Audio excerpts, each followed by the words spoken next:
Things going for the Dodgers on a day where they honored Don Newcomb. The Dodgers and the Pirates ready to play game 2 of this 3-game series as the Dodgers try to clinch a series win, set up a chance at a series sweep tomorrow. Here is Kershaw getting ready to go for his 3rd start of this season. Welcome inside. Hope you're having a great weekend. Joe Davis or Hershiser. Alana Rizzo joins us in a moment. 2 starts for Kershaw so far. Maybe a little different than the old Kershaw, but he's still pretty darn effective. A sub-3 ERA through 2 games. You know what, with Clayton Kershaw, no matter what stuff he takes to the mound, he is going to be out there competing. This guy is really, really good, as we know, but he's good with whatever he has. If it's the curveball now, maybe a little bit more often. If it's the fastball, and I'll tell you what, the slider is still electric, and I expect him to go deep into this game.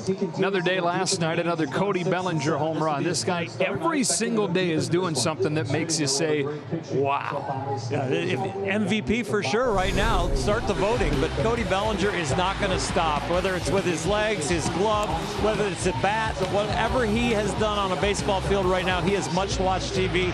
He is absolutely fantastic and is carrying this Dodger club. And for more on Cody Bellinger, we go down to the field with Alana, brought to you by BioFreeze. Joe, every day Cody Bellinger is doing something spectacular. He set a major league record last night, achieving the most total bases before May 1st. 89 as far as that's concerned. The most total bases by anybody, breaking Chase Utley's record in 2008. I asked Cody what it meant to reach that milestone. It was cool. I told them I didn't know. So they told me in the dugout once it happened. So, I mean, obviously, yeah, pretty cool. Well, and by the way, the club as a whole set another major league record because of that home run from Cody Bellinger. They now have 33 straight games here at Dodger Stadium with a home run, guys. All right, Alana trying to extend that to 34 tonight against a very good pitcher for the Pirates in Joe Musgrove. Los Angeles and Pittsburgh in game 2 of this 3-game series coming right up from Dodger Stadium.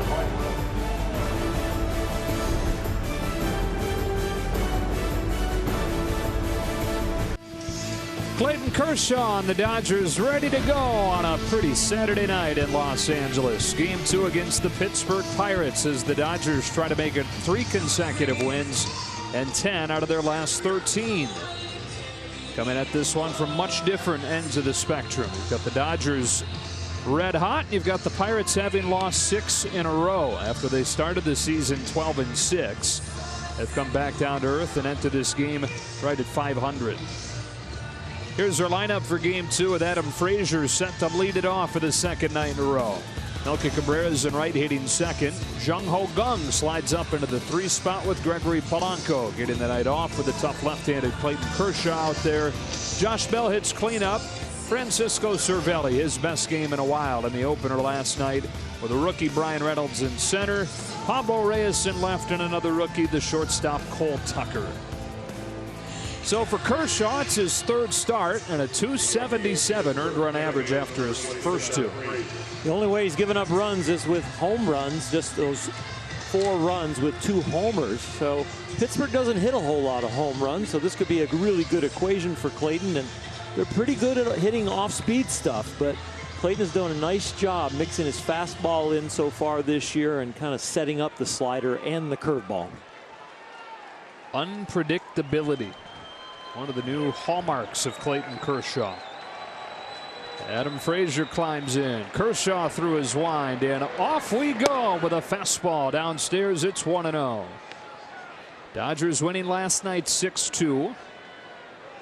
And now 12-2 against Pittsburgh over the last 3 seasons. That is the best record for any National League team against another National League opponent in that span.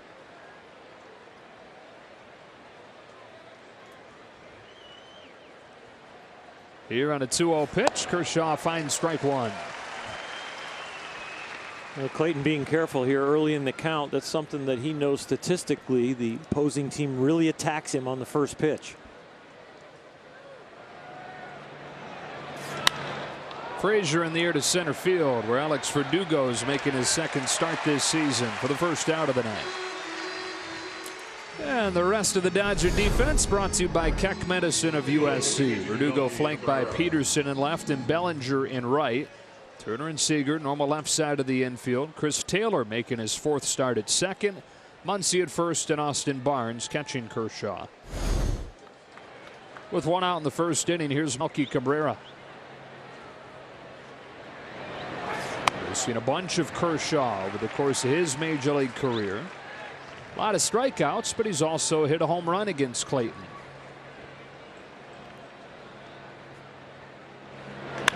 Curve is yanked foul, and it's 0-2.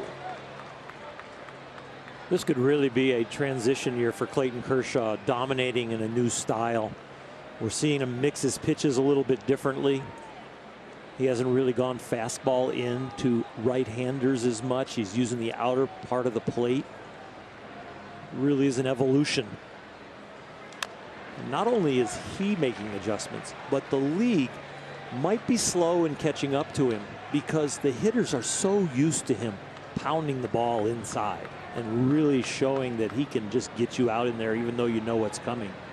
So if the league hits off reputation, he is going to be a stranger to face. He buries the slider. Beautiful pitch to get Cabrera 2 gone. Some of the best that he's thrown over the last couple of years came in his last start against Milwaukee.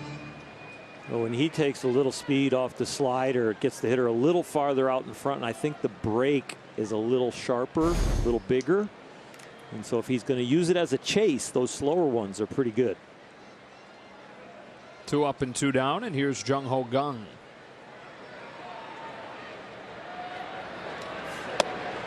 Inside with the first one, it's 1-0. When his slider is at its best, it has that downward drop to it, a more depth to it.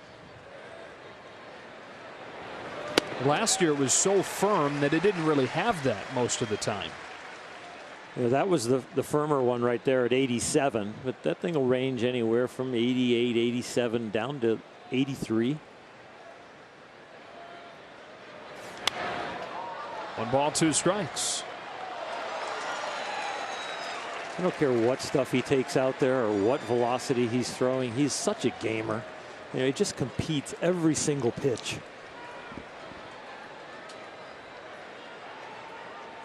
Looking for a 1-2-3 first. He's got it with a strikeout of Kang. Got Frazier to fly out. Got Cabrera and Kang both swinging on sliders. And the Dodgers come to bat for the first time against Joe Musgrove after this.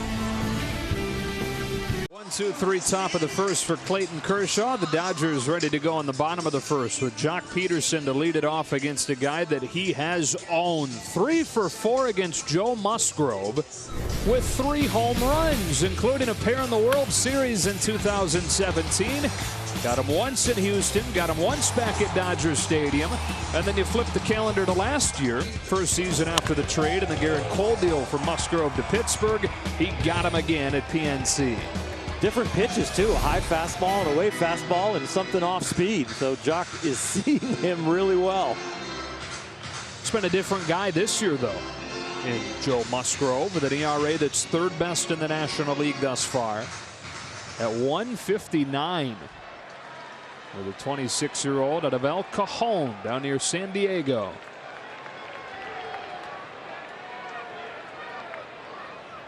His first pitch of the night is at the bottom of the zone, strike 1. He got off to a fast start last year, ended up with a losing record and an ERA over 4. But he's off to that fast start right here. A few more sliders this year and a very effective changeup. Ahead of Peterson 0-2.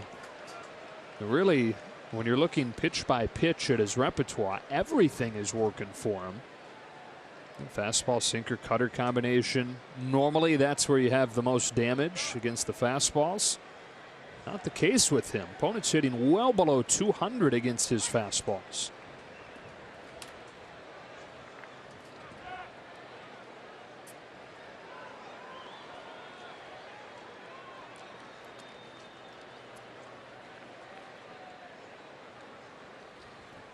Oh, 2. And it hit him. Well, Peterson catching a break. And an 0-2 hole gets plunked. Did Jock catch a break, or did Musgrove not having to let him swing the bat? 3 for 4 with 3 home runs. You go ahead and stand over there at first base. Yeah. No balls, 2 strikes. To heck with it. I'm putting him on. Yeah, now Corey Seager celebrating his 25th birthday today. He'd love to have the same kind of birthday Peterson did last weekend with a couple home runs in Milwaukee. Looks at a strike.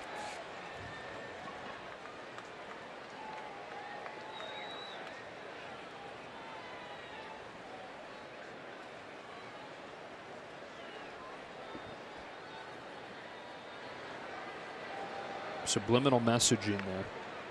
Showed you the lineup. Did you take it all in? That's a Squibber foul. What do you think? We let him see it a little longer? Yeah. Peterson's leading off. Yeah, we know that. No, Seager's up second. And there we go. Turner hitting third. Bellinger, Muncy, and Verdugo in the middle with Taylor at second and Barnes catching. The lineup yesterday produced 6 runs. That's tied for the most they'd scored in their previous 10 games. Red hot start for the offense overall. Better than 8 runs per game over the first couple weeks of the year. But it's mostly been about the starting pitching and the success recently. Seager tries to lay off and does. Ball 1. The starting pitching gets healthier tomorrow. Rich Hill. He had a pretty good extended spring game. Not bad. 16 Ks in 6 innings, and it doesn't get old talking about that line. And it doesn't get old imagining what that looked like. Those overmatched spring hitters. Seager down on strikes, 1 away. And Rich Hill just angry, grunting at him. Yeah, we're going to get to hear the grunts tomorrow. I actually think if you listened hard enough, you could hear him from Chicago when he was in Arizona making that rehab. So 1 on 1 out. And here comes Turner. Fresh off a 3-hit night last night.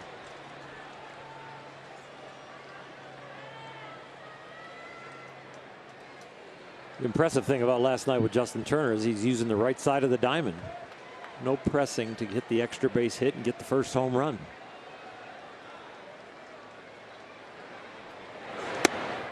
Very high. Ball 1. We mentioned it last night, but worth mentioning it again.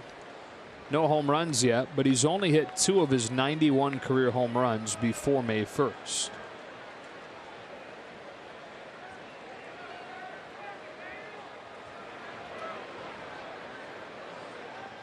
Musgrove's 1-0 is at the knees. Strike 1.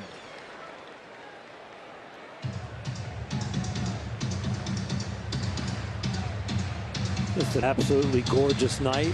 Starting a little hour earlier here tonight. The sun's still hitting off the right field pavilion, and right field seats are beautiful. 63 degrees tonight.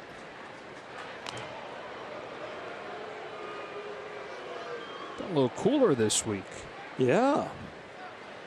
Alana was talking to the guys and gotten some sound about what it is to play here at home and the energy and the fans and how the guys just absolutely love to put on the home whites. And they showed it yesterday. 6 runs, right back to their average of what they get here at home. Turner cracks one to third. Nice play by Gunn. They go to second and get the lead runner. Nice play in the back end by Frazier as well.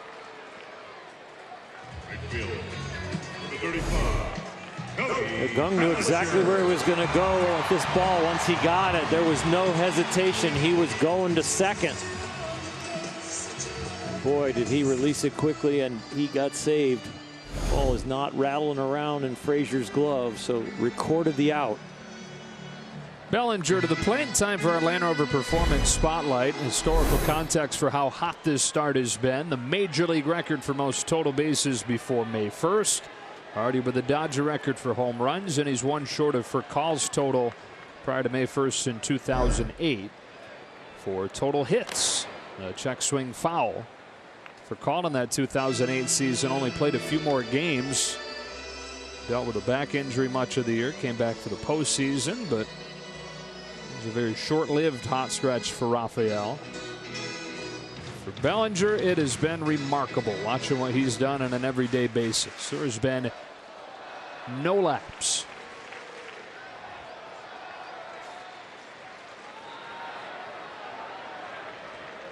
On an 0-1 from Joe Musgrove. He takes it down and in. He's hitting the ball so hard consistently, and when he hits it weakly and it happens to be on the ground, he's hard to get out. I mean, beating out infield hits, so close, putting pressure on the defense. They've got to do everything cleanly.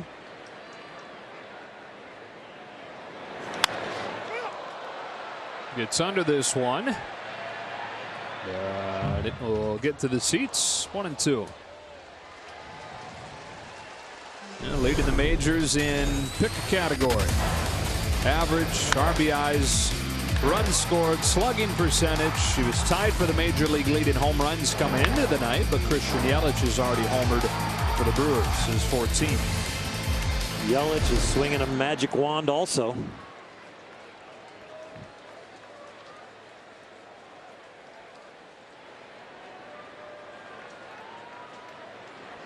Turner at first, 2 gone, no score first inning. 1-2, and Bellinger hits it on the ground right side. Frazier will throw him out and end the inning. Off and rolling in Dodger Stadium, no score after 1.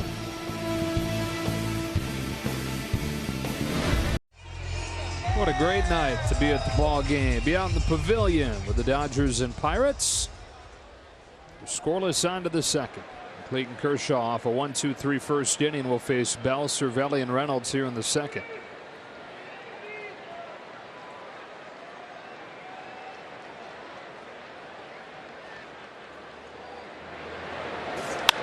Bell swings at the first pitch and punches a fly ball to right that Cody Bellinger will cruise under.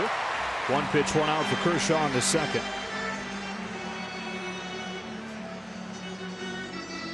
Catcher number 29, Francisco Cervelli. And here's Francisco Cervelli.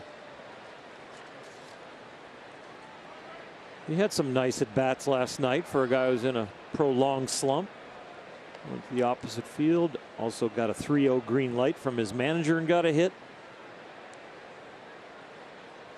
Yeah, Cervelli was 3 for his last 39 before the 2-hit night last night. And for the Pirates, the issues didn't have to do with getting runners on. It was taking advantage of it once they had him on. So first one from Kershaw. It's a strike. Now, Pittsburgh actually had as many hits as the Dodgers did. They had 9, but they went 2 for 12 once they had men on base. The 0-1 pitch. And Cervelli takes it a little bit inside, ball 1. A lot of action the first 4 innings last night, but then it really all settled down. The bullpens did well.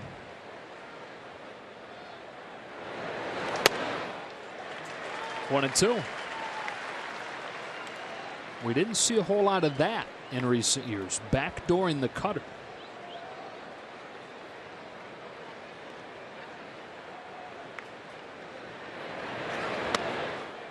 Cervelli takes it this time, and it's 2-2. Kershaw is very unpredictable right now. I mean, there is no pattern to what he's doing. Where in the past, there was a pattern. He was going to attack you strength against strength. You get Cervelli swinging, 2 out, and he could, because the stuff, even the velocity and the break on all the pitches, it was so exceptional that it didn't matter if you knew it was coming. The league just couldn't adjust because his overpowering and overwhelming. And so even if they thought or had a really good idea what he was going to do and how he was going to attack you, how he was going to finish you off, they couldn't catch up to it. Similar slider, similar big curve, but he was throwing 95 to go along with it. That's a strike to the knees of Brian Reynolds. As the velocity has dropped, he's adjusted. Wants to keep pitching for a long time. Clayton's still just 31 years old. The curveball misses up, and it's 1-1. You pitched till you were 42. I mean, that was a while ago. Yeah, this is about mileage on a car and tires. He just started driving at an earlier age. And so, the age is still young, but he was up here in the big leagues stressing his arm and his body at a very young age. I didn't get to the big leagues till I was 25. He'd already had like 6 years under his belt. Home with a 1-2. A curve is nubbed off the end of the bat. Muncy feeding Kershaw, slides to the bag. He got him. And you hold your breath as you watch him stand to his feet. Make sure that Reynolds is okay. And about 50,000 at Dodger Stadium will breathe a sigh of relief as they see Kershaw jog off.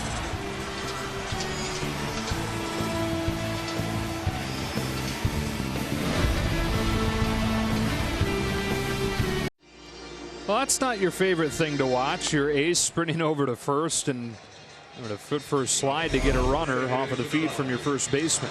It's almost like the perfect storm. A cue shot with a center fielder running. Clayton falling a little bit off towards the third base side. Had to make a full pirouette on the mound to start his break to first. Max Muncy had just in that medium depth where some first baseman will sprint over, but Max just gives the flip, and Clayton was like a half a step late, but it wasn't his fault. He just makes a great job in putting the tag in, and what a gentleman to go up and know this is a very unusual play, and I apologize for the way I had to get you out.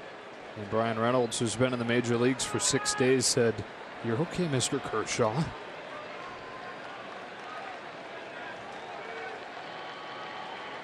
Bottom 2, no score. Max Muncy to lead it off against Joe Musgrove. 1 ball, no strikes. Max 0 for his last 16, and he struck out in half of those at-bats.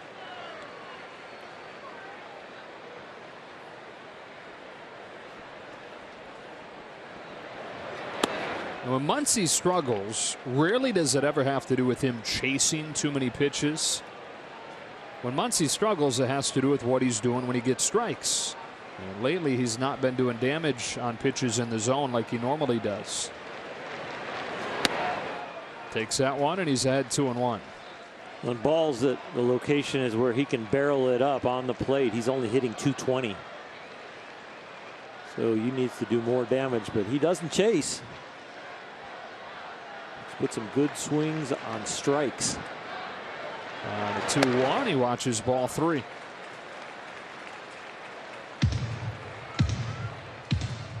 And you tend to trust guys who have that elite plate discipline, who don't chase. You trust that they're going to come out of slumps maybe a little earlier than guys who don't command the zone the way that guys like him do. That's into right center for a base hit.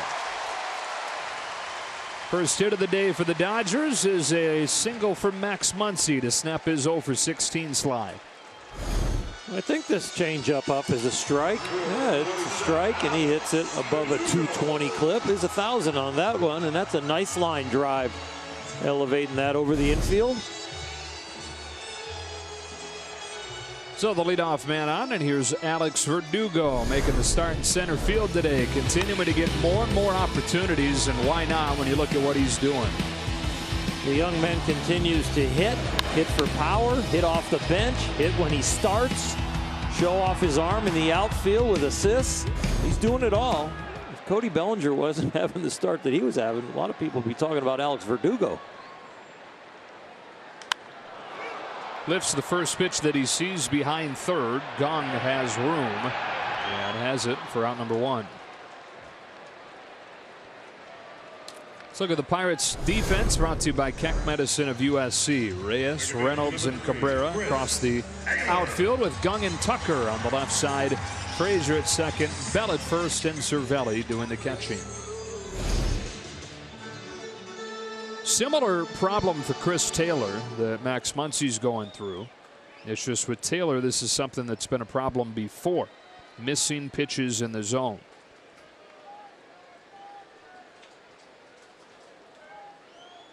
And with Muncy, we described that he's not hitting pitches in the zone, but he's not chasing. Well, Chris has got 2 issues, in the zone and chasing too much.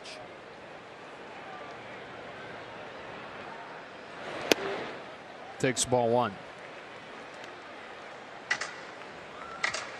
Starting today at second, and his versatility continues to be one of the keys to playing time for him.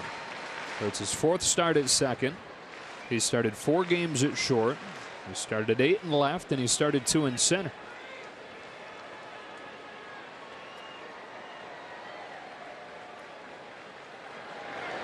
And he grades out as above average defensively at every one of those spots. Last 2 months of the season last year, he was very, very good. It's just that he mixed in a lot of swings and misses, you know, coming up into that period, and people expected, okay, he's pulled out of it. Spring training wasn't real good, and now here it's continued into the start of the season. Foul tips at 1-2. There's so many people in the organization, teammates, coaches, front office, that are pulling for this guy. He's been so important at key times for the Dodgers since he's been in this uniform. And everybody feels like he's going to come out of it. It's harder and harder to wait. But you're right, Joe, his versatility with defense, kind of like Kike Hernandez, who's now starting at second. It's going to keep him around for a long time. Right. You can't wait on a glove, but you can wait on a bat, because defense is something that you just expect on a daily basis. Yeah, wait on a bat if you can count on the glove, and if you need the versatility. And the way that the lineup is constructed, the way that the roster is constructed, they rely on guys that are versatile like Taylor. Takes inside here, and he's worked the count full. And Dave Roberts talks about him earning a longer runway with the pass production offensively. Forget about the versatility. Forget about the glove. Even last year, when he wasn't as good as he was in 2017, he was still a well above average major league hitter.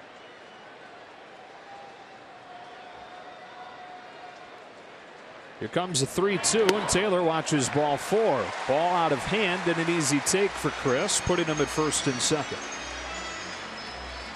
I mean, so many of these Dodgers have raised the bar for themselves. They've splashed onto the scene and earned full-time jobs, been on the roster for a short time, and then stick. And so all of them really, in some form or another, have had to respond to good years. And when they go into slumps, ask the question, you know, are you going to return to form, and how long is it going to take?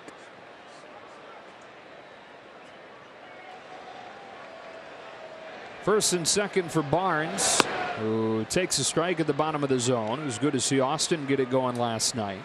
Came in 1 for his previous 29. And then Robert Van Scoyoc, one of the hitting coaches, identified something on film that Austin worked on mechanically. Took that into the game, went 2 for 4 with a home run and a 2-run double.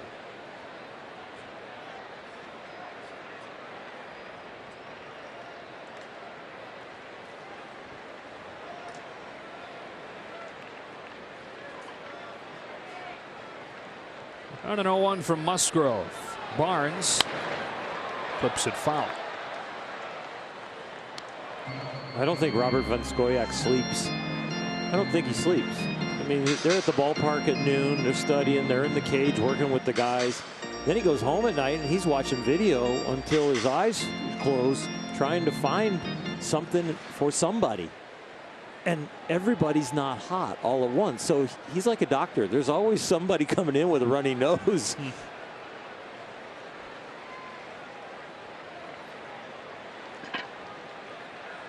Here's an 0-2. Barnes takes it in the dirt. He is a disciple of Craig Wallenbrock, who is an independent hitting coach that was one of the very first guys to incorporate video study into coaching hitting.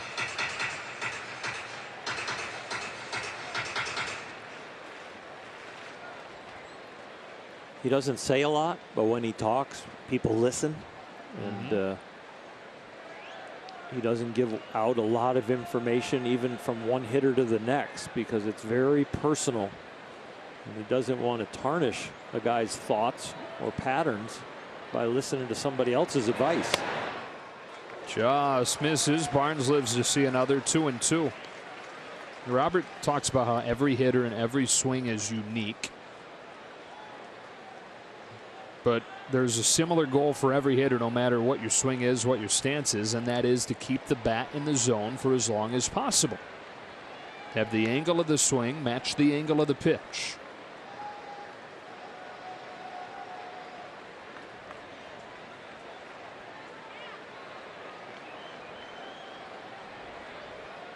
On a 2-2 pitch, Austin Barnes hits a bouncing ball to short. Tucker feeding Frazier, who's on to first for a double play. So that does it for the Dodgers in the second. No score to the third.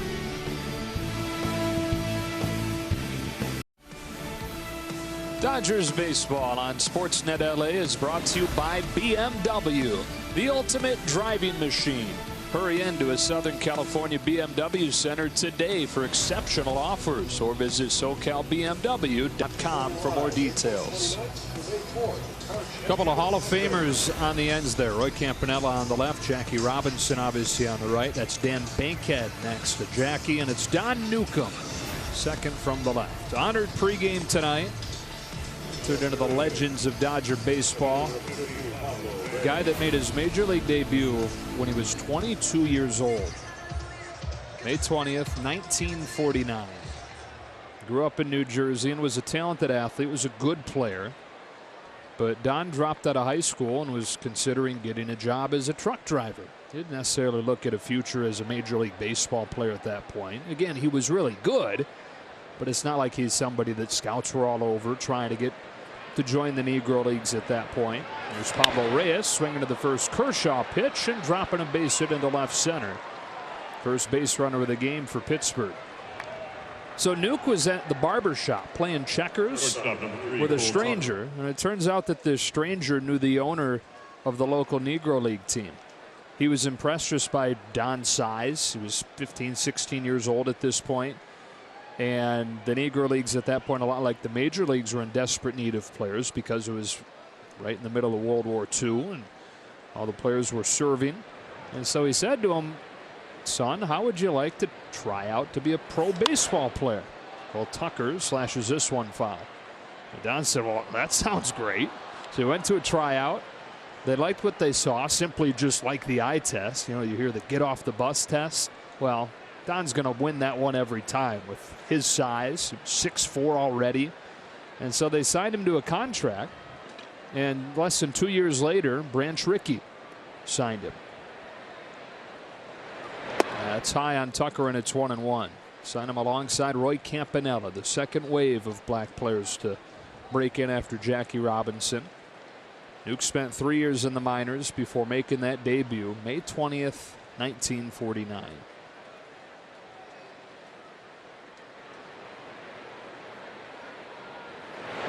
2-1 on Tucker.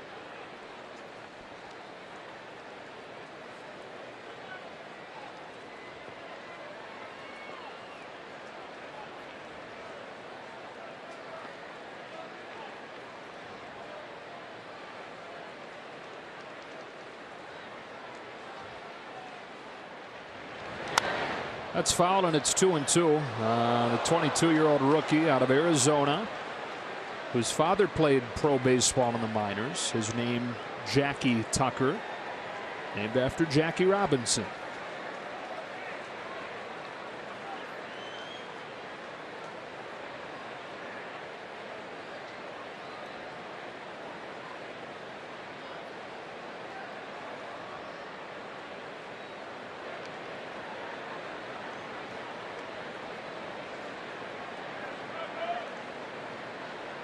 Hard enough being a Major League Baseball player and working your way up through the minors. I can't imagine the things that those guys went through. I know a lot of the things because of Nuke and others that I've talked to, but to hear stories completely different than the way they had to live it and to deal with all the different prejudice. One of the reasons Dodgertown was built was so that the team could eat together and sleep together, and not have to have any hassles of owners of hotels and restaurants that would not let them eat together or sleep together. Just to be a team and to have that unity and acceptance. Kershaw got Tucker with a curve, his fourth K. And now Joe Musgrove lays a bunt down. Kershaw cuts it off and will flip it on to recovering Chris Taylor for out number 2. You know, and Jackie, as we know, hand chosen by Branch Rickey to be the guy that was suited to break the color barrier, that was suited to be able to handle all the other stuff that was going to come at him, being the first black man to play Major League Baseball. And he did it, at an older age. But Don Newcomb was 22 when he debuted. And Don Newcomb wasn't given the same kind of training, so to speak, that Jackie Robinson was to prepare him for everything that he was going to take. Don Newcomb just had to kind of learn his way through the whole thing. It's ball one on Adam Frazier. Now, Jackie was 28 years old when he made his debut. He had built up some calluses. Ones that he shouldn't have had to build, but he did a great job with them. Jackie was a great mentor to Nuke, although a lot of it was tough love. Jackie always said, I figured you'd pitch better when you're mad, so I tried to make you mad. It's foul and it's 1-1. Campy, it was the other way. Campy was very close with Don Newcomb. Roomies. More of a nurturing relationship. You know, their relationship off the field was just big brother, little brother. They were very happy together. They laughed and joked a lot. Maybe Jackie tried to make him mad on purpose because they were so happy-go-lucky. That's a strike, 1-2. Frazier fly to center his first time. Here in a scoreless game in the third. He's got Pablo Reyes at second with 2 gone. And Clayton Kershaw coming set for this 1-2. Slashed by the bag to give the Pirates the lead. Adam Frazier with a 2-out RBI single, and it's 1-0 Pittsburgh in the third.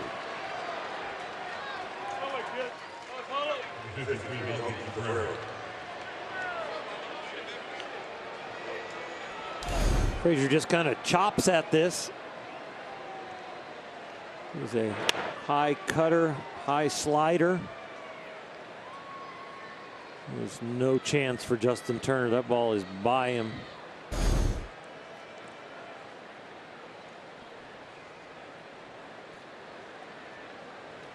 Two gone, Melky Cabrera.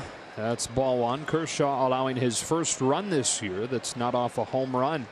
First start gave up a 2-run shot to Yasiel Puig. That was all. Second start, 2-run shot to Christian Yelich. That was all.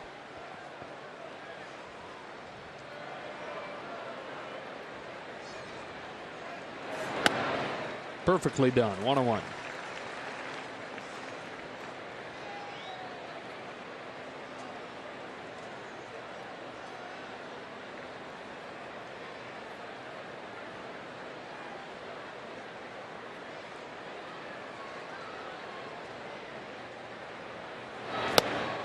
Curve falls out of the sky. 1 ball, 2 strikes.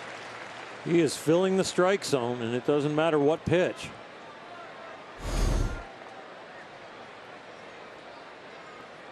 If you get a hit on that, it's a hanger. If you swing and miss at it, it has sharp break.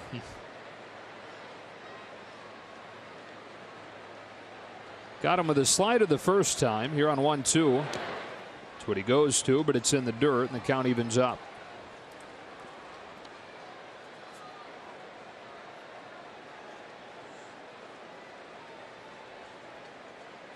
The only thing that's been out of character for Clayton Kershaw in his first 2 really good starts is the walks. Yeah. But other than that, you know, he's getting it done a little different way, but he still pitched around the walks. Chopper right side. They were shifted over. Taylor a long way to go and not in time at first. So Cabrera able to take advantage on a mishit ball.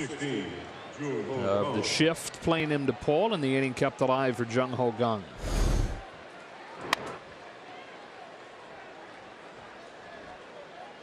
There's about an 8 hopper. It doesn't even go barely 110 feet. I wonder when his last infield hit was. He's getting some lip from the bench. 2 on 2 out as Kang comes up. Strikeout victim his first time. Caltech might have got a reading on that slide. How frustrating is that for a pitcher? I mean, I know in this day and age, more often than not, there is a shift on, but you induce a routine grounder. You only remember the negative things about the shift. You don't remember how many times it saves you. And I think it's the same mentality that starting pitcher or pitchers have that fans have. It's like, why don't we have somebody there? And fans don't remember, you know, the times that there were 3 guys on the left and the ground ball was right at somebody. And the next at bat, the ground ball's at somebody else on that side. The next at bat, the one's right at Turner. And so you might get 3 ground outs to the left side and 3 different guys catch them. The data shows that's where the hitter's tendencies are. Here comes a 1-1 that Gong climbs the ladder for and pops up. Aren't we a weird species, us humans, that we focus on that, even though, you know, there are all these incredible times where there are just bullets hit right at guys who are positioned somewhere other than their traditional spot. And we just kind of, okay, nice play, moving on. Yep. But then the shift gets beat, and it's like, in the world. It's human nature, though. Yeah, there's some of the data. A little more generalized than what the Dodgers specifically used, but that gives you a good picture. 1 ball, 2 strikes. Kershaw coming back inside. Gong chopper to third, backing up Turner with a long throw. It's wide, but Muncie's able to dig it. And the inning comes to a close, but the Pirates get one with 2 out and have the first run of the night. Special night as they honor the late, great Don Newcomb in a pregame ceremony, and we welcome inside Joe Davis and Orel Hershiser. And tell us what you got here. Karen Newcomb was so nice. She's here in the ballpark, of course, for the ceremony. And Don, before passing away, picked out some of the items from his great dress and his outfits. And I remembered this one and kept commenting on it. And so they set this aside, and she brought this to me today, the pocket square and the cufflinks and the tie. So it's just a great thing to have, and a great memory of a great friend. And a mentor and a friend of everybody's. And we miss him dearly.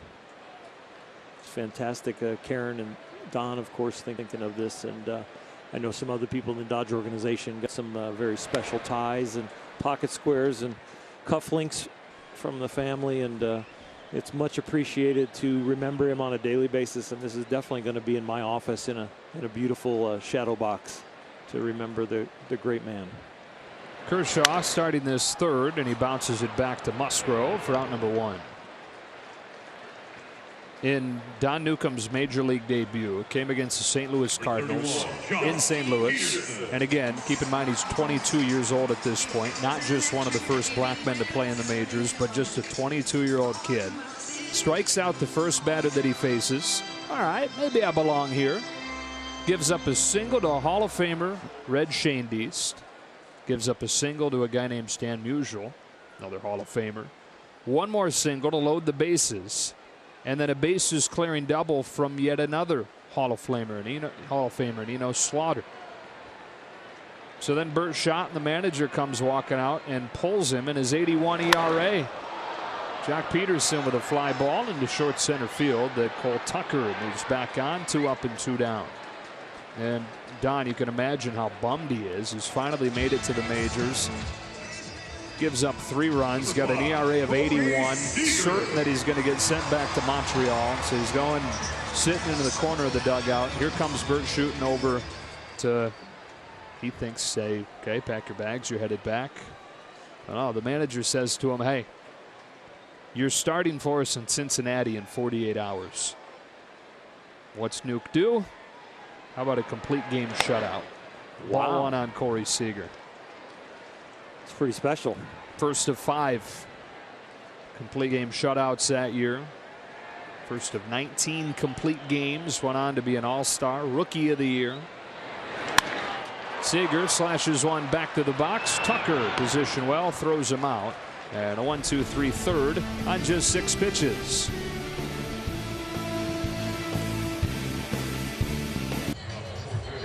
Clayton Kershaw and the Dodgers looking to keep the Pirates at bay here in the top of the 4th inning, with the Pirates in a 1-0 lead so far. And a really cool opportunity here at Dodger Stadium. You no longer actually have to be here, though, to take advantage of the fact that you can bid on unique memorabilia. Now, using the MLB Ballpark app, fans can support the Los Angeles Dodgers Foundation and take home autographed baseballs, really cool experiences, jerseys, and photos by participating in the silent auctions held during most of the weekend home games. There's over 25 items, guys, up for bid each game, and you can take a look at it on your app, MLB Ballpark app, and there's an auction button that you can participate. So they've gone away with all the paper bid sheets, and it's all online now. So if you're watching the game at home, get on your phone, get on the app, and bid on some really cool things.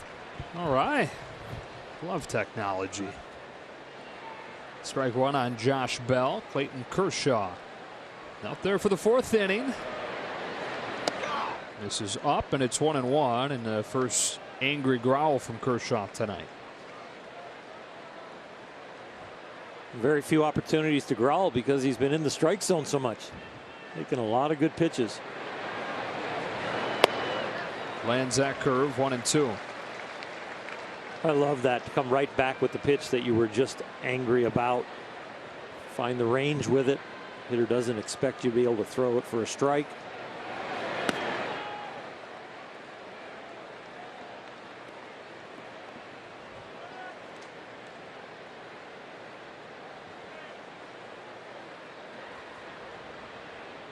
A 2-2. Bell pulls it foul.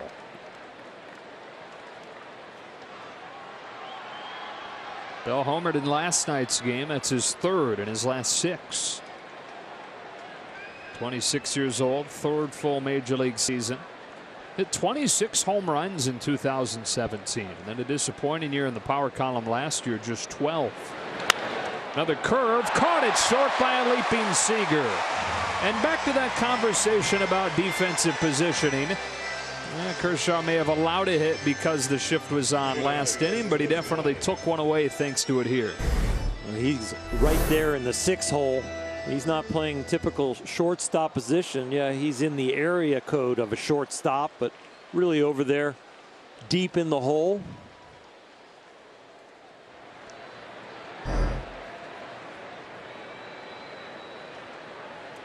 Stays in that spot with another right-handed hitter coming up in Cervelli. Francisco Cervelli. Born in Venezuela, a Venezuelan mother and an Italian immigrant father. So native language Spanish, speaks plenty of English now, but also speaks some Italian. Self-proclaimed mama's boy, though. Parents get to the U.S. to see him play a couple times a year. And an 0-1 from Kershaw. He swings and hits it foul and behind 0-2. He's a very polite and fun-loving major leaguer. His first at bat, he saluted out to Clayton Kershaw. This at bat, when he stepped out a little bit and delayed him, he raised his hand up and apologized. Had some nice chats last night with Austin Barnes and the home plate umpire. He's always smiling. Yep.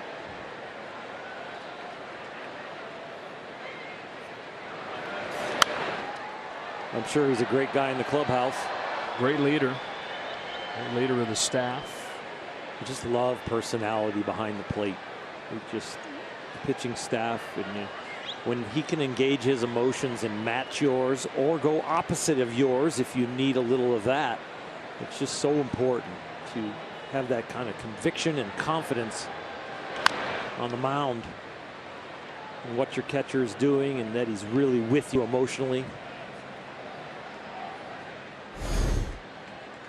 This is that tip of the cap you're talking about. Yep.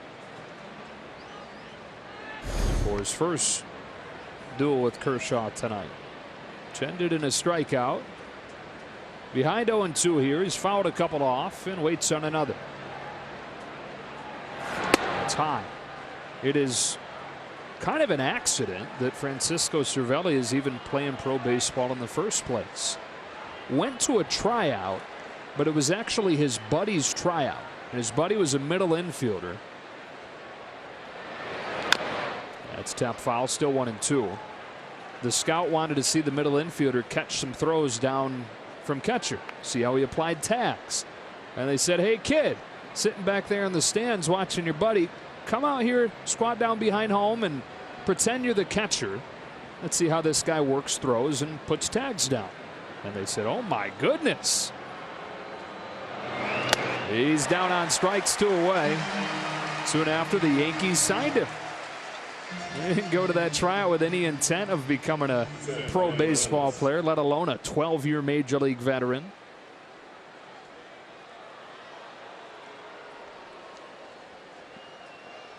That is what is known as a quick look. How'd your buddy's tryout go? Great, I got signed. 2 gone for Reynolds. Looks at a strike.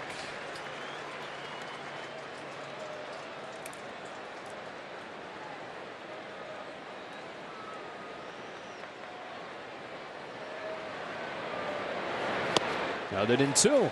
Both these guys wearing some dirt from their first encounter. Kershaw with the home whites completely dirty on the right side. Reynolds, his left side, has got it. Barely got a piece to stay alive. Here's that play at first you were talking about.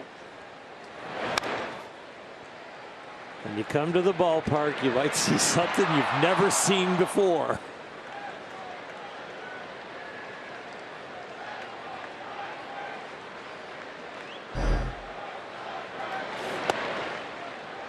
No hesitation from Clayton to give up his body.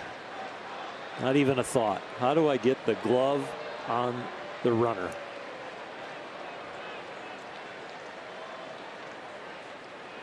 That's a 1-2 fly. Taken by Reynolds for ball 2.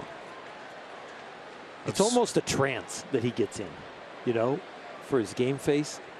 There is no thought of tomorrow. There is no thought of earlier today. There's just competing and winning. Yeah, it's all about right now. Gets him with a curve. One of the best he's thrown tonight. Kershaw with a 1-2-3-4.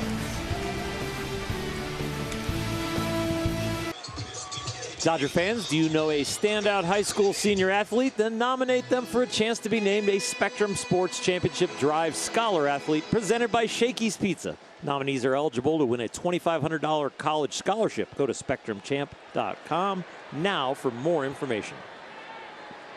Dodgers trail the Pirates 1-0 to the bottom of the 4th. Justin Turner leads it off. Joe Musgrove, who's allowed just 1 hit so far, delivers a first pitch breaking ball that misses 1-0. 26 years old, out of San Diego area, El Cajon.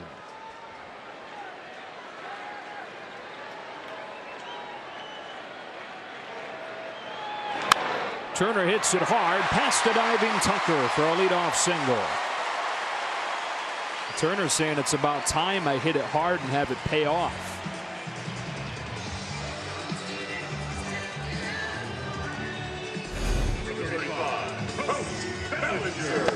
So change up he's out in front of, but there's enough timing still for the bat speed to drive it through the hole.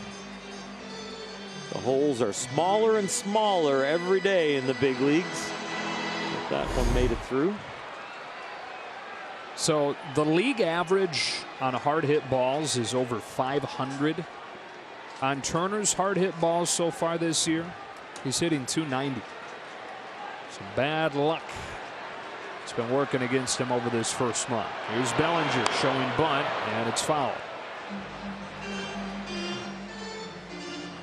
What else is he going to be able to do?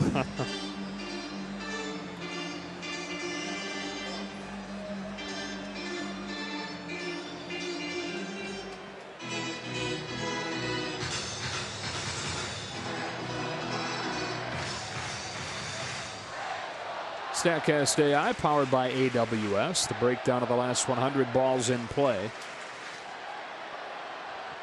Which is why they have 3 defenders to the right side of the infield. Why he was considering bunting. 1 ball, 1 strike. Musgrove has been tough. A lot of soft hit balls. Justin Turner's is only the 2nd hard hit ball off him tonight. He's been taking the sting out of the bat. Been one of the best in baseball over the first month. Is 1-1. Outside to Bellinger for ball 2.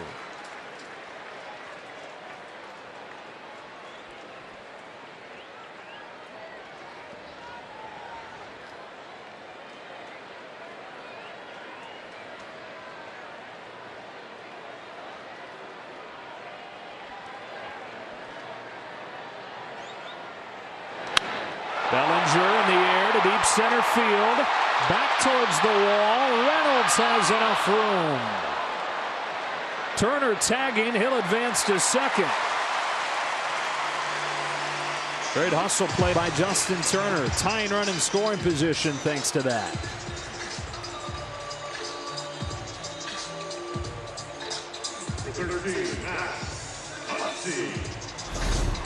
Cody hit it well. He just hit it to the deepest part of the ballpark. An off-speed pitch that he's just barely out in front of. That's the only part of the ballpark that could have held that fly ball.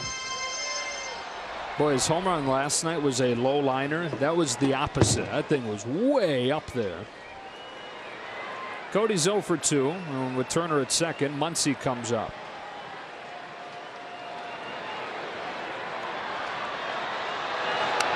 Strike one.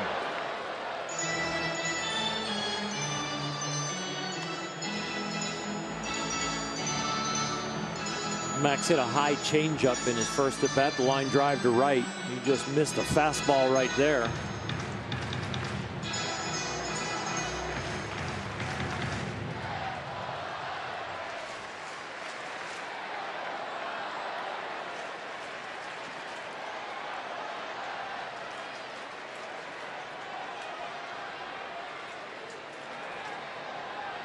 No balls, 1 strike. Muncy watches that one tail in for strike 2. Snapped an 0 for 16 skid with a base hit his first time up.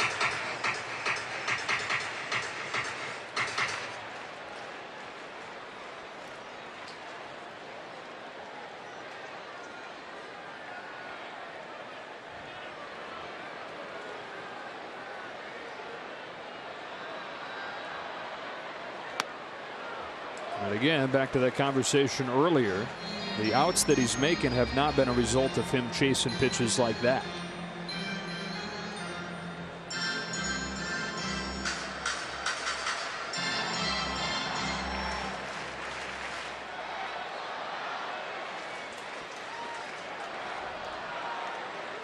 Turner at second, 1 gone. Musgrove to Muncy with a 1-2 offering. Got him swinging. Second K for Musgrove.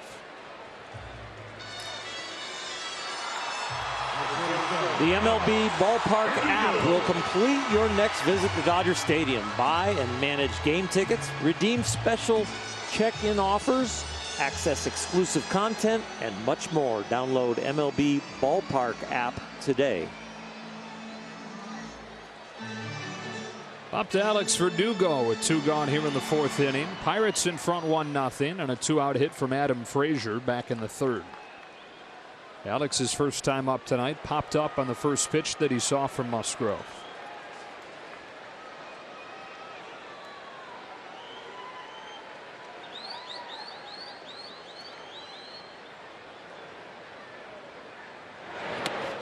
Ball 1.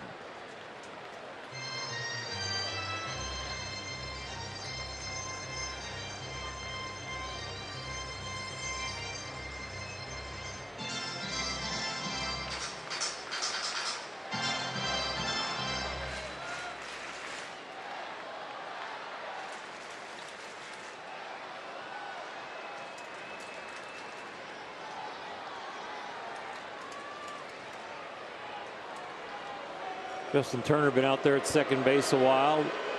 Probably using some pretty complicated signs, and where it really gets complicated is if you shake to a different pitch, because now all of a sudden a lot of guys would immediately back in the day go to first sign. So you'd have the complicated sign of pumps or flashing an indicator before the first sign.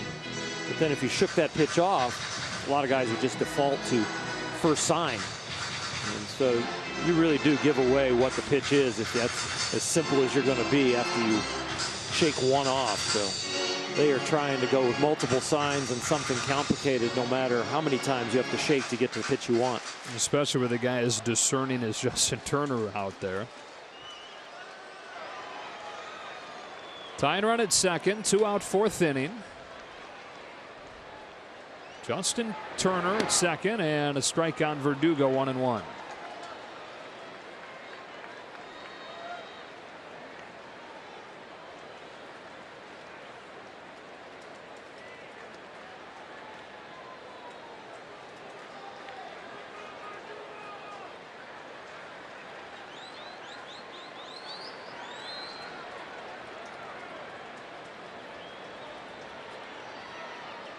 Verdugo watches strike 2.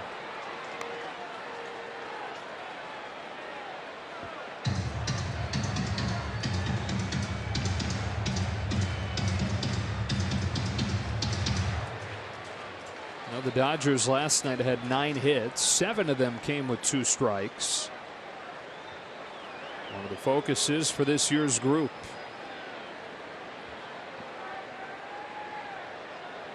One and 2, and Musgrove to Verdugo.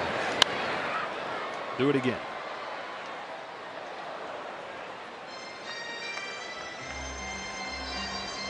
Alex is in a count now where there's going to be a lot less thought. We watched him take 2 strikes that he normally is hacking at. It could be a residual from making an out on the very first pitch in his first at bat, but also on what he's going up there and expecting. He hasn't gotten what he has expected to come in there, or at least not in the area he was looking. Now it's more see ball, hit ball. Another 1-2.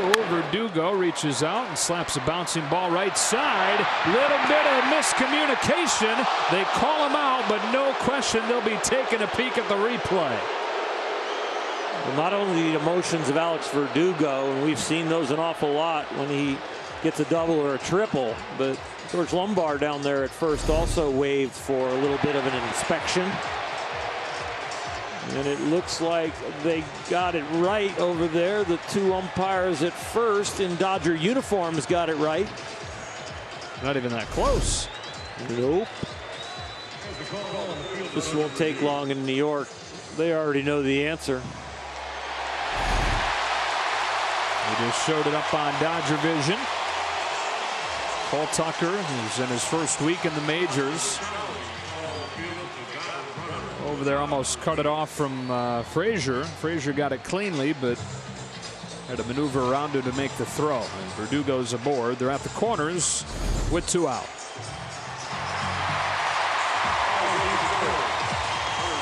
It's going to be an interesting scoring play. I think it's a hit. Okay. I don't know what the official score called, but I don't know who you would give an error to. The defensive positioning and them not communicating led to a late throw, but I don't think anybody could get an error on it. And they have ruled it a hit. Either way, first and third, 2 out. And an opportunity for Chris Taylor here with the Dodgers down 1-0 in the 4th.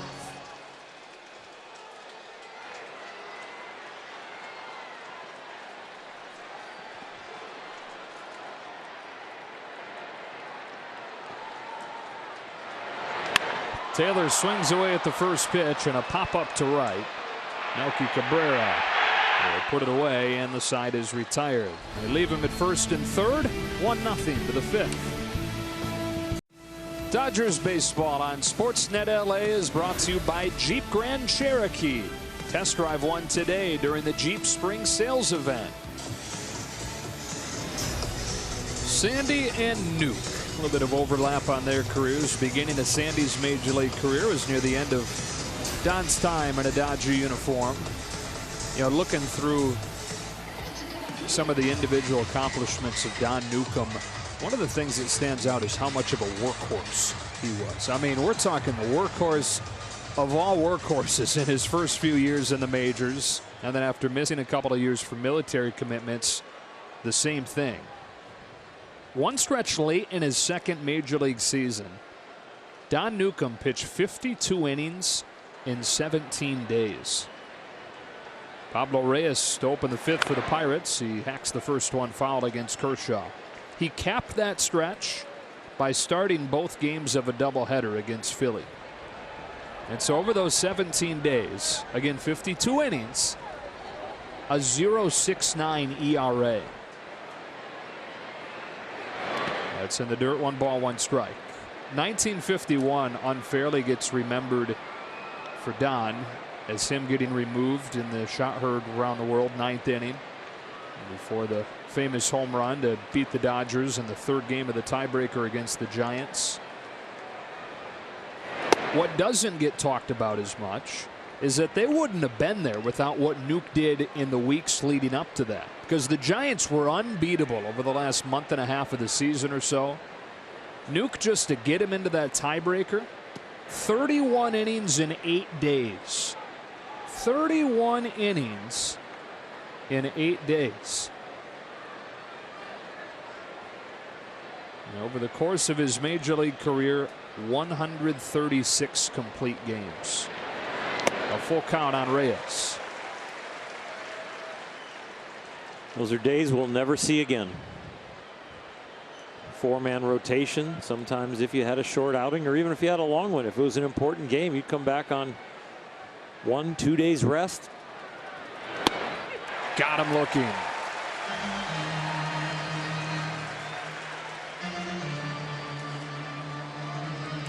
Number 3, Cole Tucker.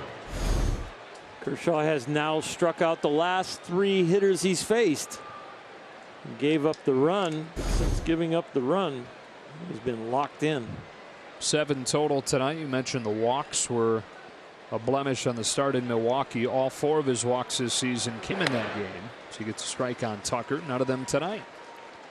He doesn't have a decision this year, but he could have had one in Milwaukee. He left the game leading 5-2.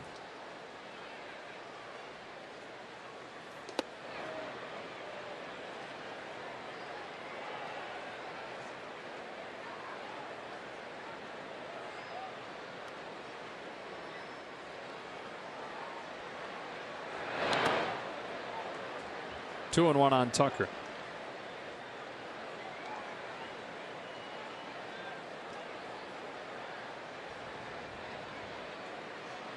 So without a decision, Kershaw's win total sits at 153.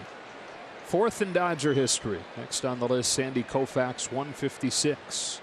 Here comes his 2-1, and Tucker breaks his bat on a roller left side. Turner had a hard time getting it out of the glove, and it cost him.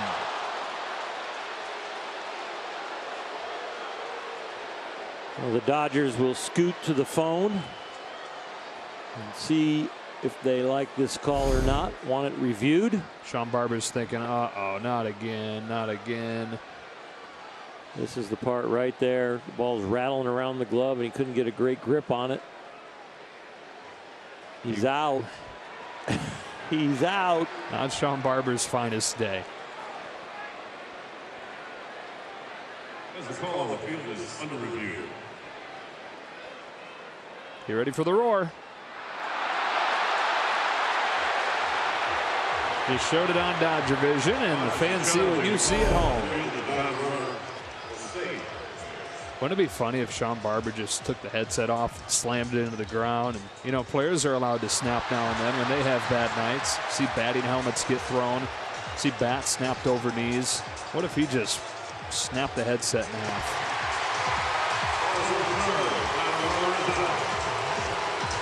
Two gone in the 5th.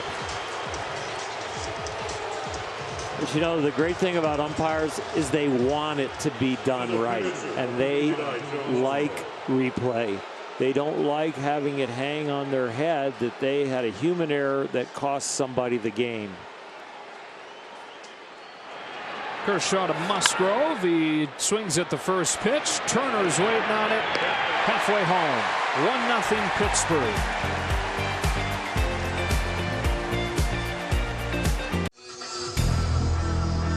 Friday on an all-new Backstage Dodgers, Alex Verdugo plays chef for a day at the iconic Lou Malnati's Pizzeria in Chicago. Plus, Clayton Kershaw and Rich Hill are mic'd up in the dugout ahead of Hill's 2019 debut. Don't miss Backstage Dodgers, presented by Cadillac. Friday after the postgame on Sportsnet LA. Dodgers trying to break through against Joe Musgrove. 26 years old in his 4th major league season, and like so many guys we talk about, got the love of the game from his parents, specifically from his dad. He's a longtime cop in San Diego, and a private investigator who for a lot of his career worked the nighttime shift, would hurry home when it was done and put the glove on, go outside after getting home from his overnight shift and play a game of catch with Joe before he headed off to school. Many nights spent together on the couch watching Padres games.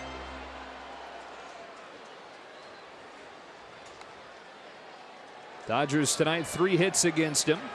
All of them singles. 8, 9, and 1 coming up in the 5th.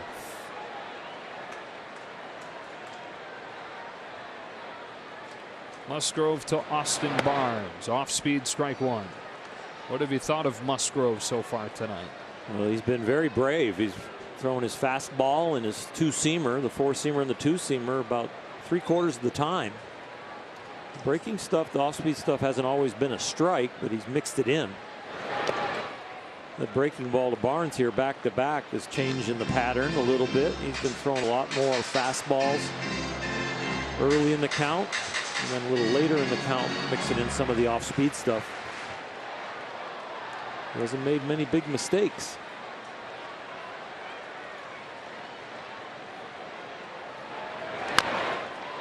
He's reached a point in his night, though, where he typically begins to lose some of the sharpness. First 50 pitches, his strikeout to walk ratio is 14-1.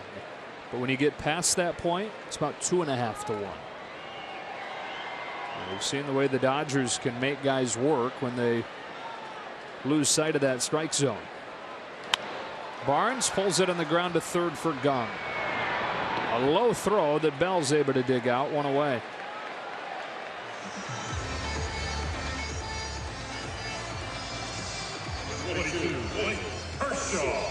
And Kershaw to the plate.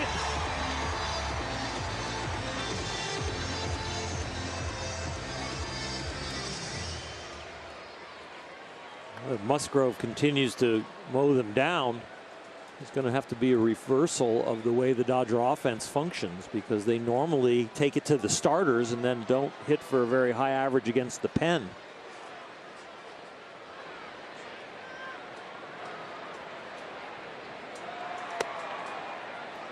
That held true last night. 6 runs over the first 4 innings against Chris Archer. Nothing against the bullpen. It's almost a 90-point difference of how they hit against just under 300 against the starting staffs.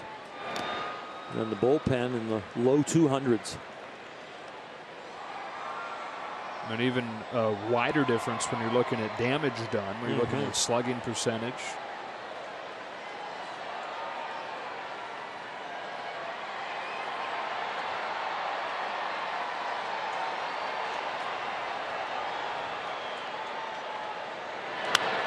Kershaw down the line, but foul. What a play. Andrew, my man. Don't give that one away. You might want to save that one, put it with the video. No.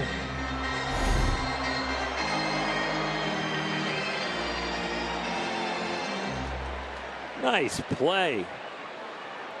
Saved a bruise right there. The lady in the front row.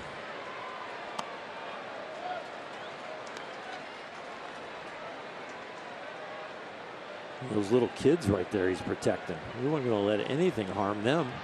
That little girl there has a large body for a little girl with a light blue polo.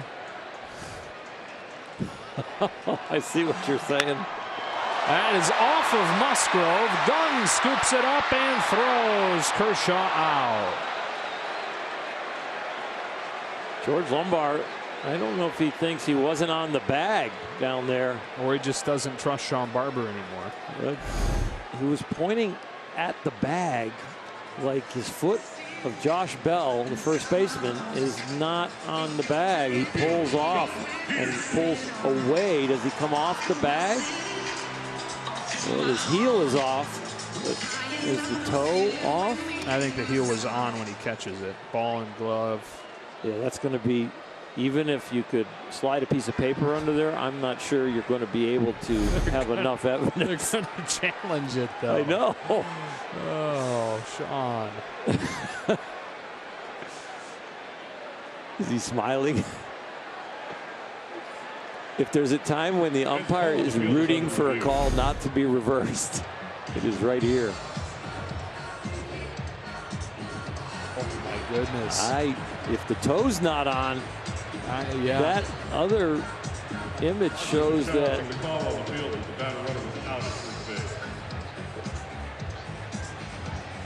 Wow. He's off the bag.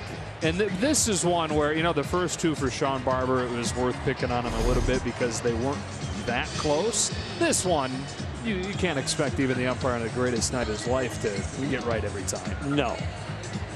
And still, is there enough evidence? What do you think?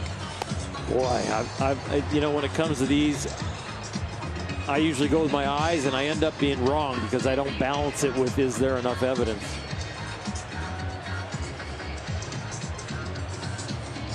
They're going to stick with it. I think they should have let Sean pump his fist instead of the crew chief, Paul Emmel. We cut off of him, but if we had kept it on him, you would have seen he did the Tiger Woods fist pump on his way back there. He and George are having a little conversation there. Like, whoa, I did it. They're still talking. All right, so third time through the order. Dodgers trying to crack through. Jock Peterson is 0 for 1 against Musgrove tonight. And just to refresh you on his history against Musgrove, 3 for 5 overall now with 3 home runs. Takes a strike to the inside corner.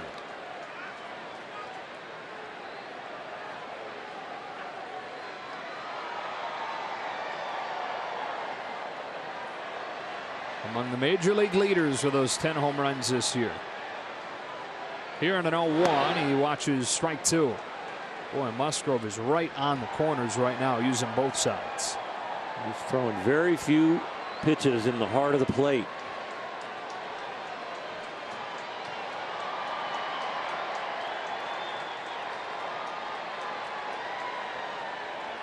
Oh, 2.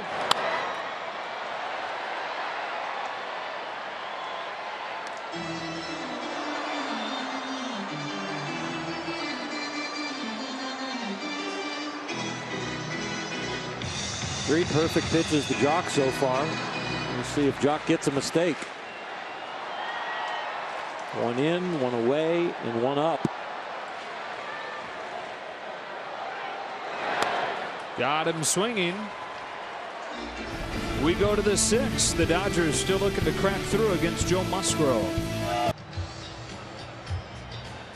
Top 6, Pirates up 1-0 there. A beautiful mural here at Dodger Stadium. The Legends of Dodger Baseball. Time now for T-Mobile connection to the game. And this is the inaugural class of the Legends of Dodgers Baseball. The first being inducted tonight. The late, great Don Newcomb. Next on June 1st will be Steve Garvey. And then Fernando Valenzuela on July 20th. Again, these guys very important to the Dodgers organization.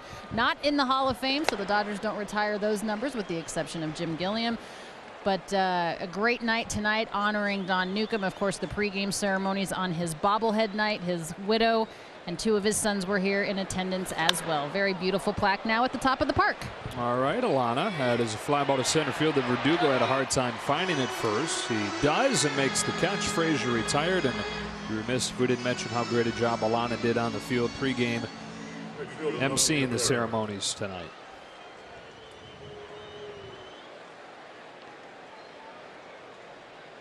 Dave Roberts spoke beautifully of Don Newcomb. Karen Newcomb there to accept the plaque for Don, and then his son throwing out the first pitch to Justin Turner. Melky Cabrera, ball 1.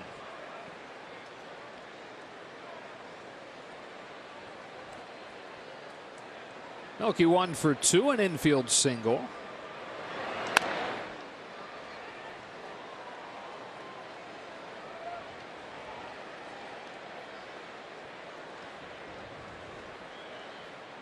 '15th Major League season. 8th team that Melky's played for.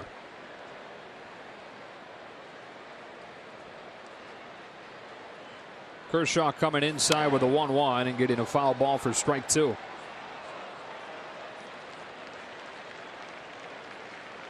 Former Yankee, Brave, Royal, Giant, Blue Jay, White Sox.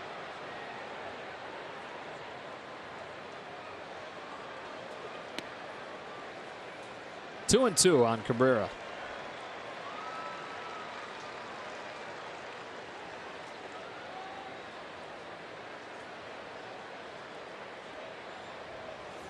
Kershaw with his 8th K tonight.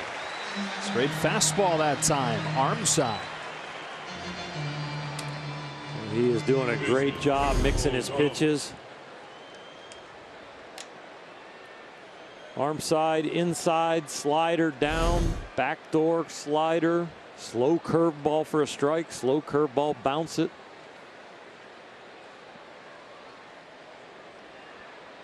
Two out, bases empty. Jung Ho Kang taking a strike.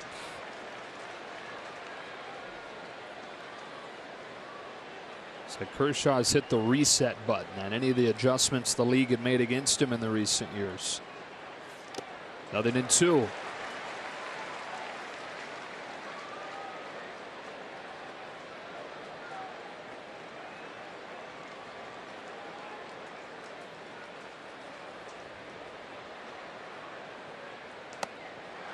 Outside, 1 ball, 2 strikes.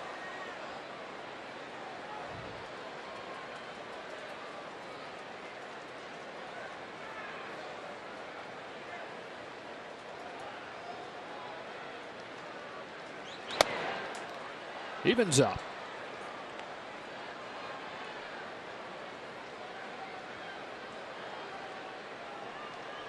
He's been about 75% or so fastballs early in the count, but then later in the count, that's when he goes the slider and the curveball. Curve, and Gung was lucky that he got a bat on it. That thing was headed for the strike zone. Stays at 2 balls and 2 strikes. Early in the count, the high fastballs inside that were for strikes, and all of a sudden you get in that same tunnel, but now it's a curveball. Hitters get in between or swing and miss. Off of Kershaw, able to get it and get him. 10 straight retired by Clayton Kershaw. Now the offense tries to get things going in a 1-0 game. Now it's time for the Arco top tier plays of the game, and it would be Musgrove and the way he's been throwing the ball. He's a 6-pitch mix guy, but it hasn't been about really mixing it up today. That curveball to Jock Peterson, only the second one he's thrown tonight. It's been mostly the 4-seam fastball and the 2-seam fastball, but with great accuracy to both sides of the plate. But he's lowered an already sterling ERA. Came in with the 3rd best earned run average in the National League. It's down to 135 with his 5 shutout innings tonight. Corey Seager opens the 6th. Pops up the first pitch into short left. Reyes coming on to make the catch twice.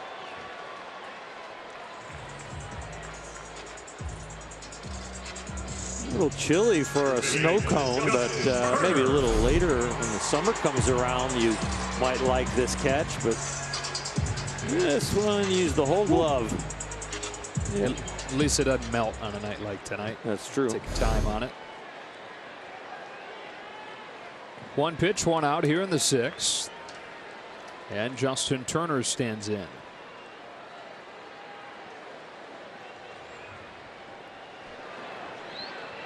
One for 2 tonight, 4 for 6 in the 2 games in this series for Turner, who takes a first pitch slider outside.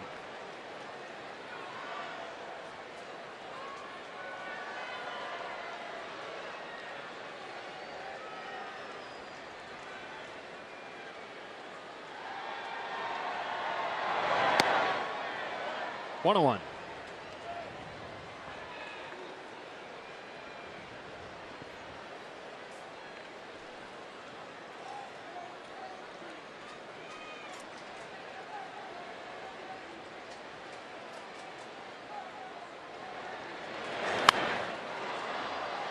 One and 2.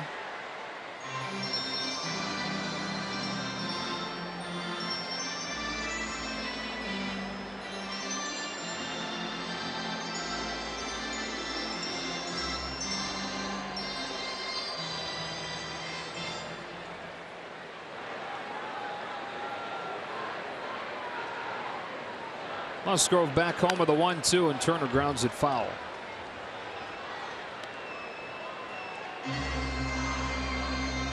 That's the first look of a little bit of disgust we've seen from Justin in this at bat. He missed the fastball and he missed the hanging slider, and now he's in there still battling, but he knows he's already had 2 pitches to hit. Waits on another 1-2 and spins it foul.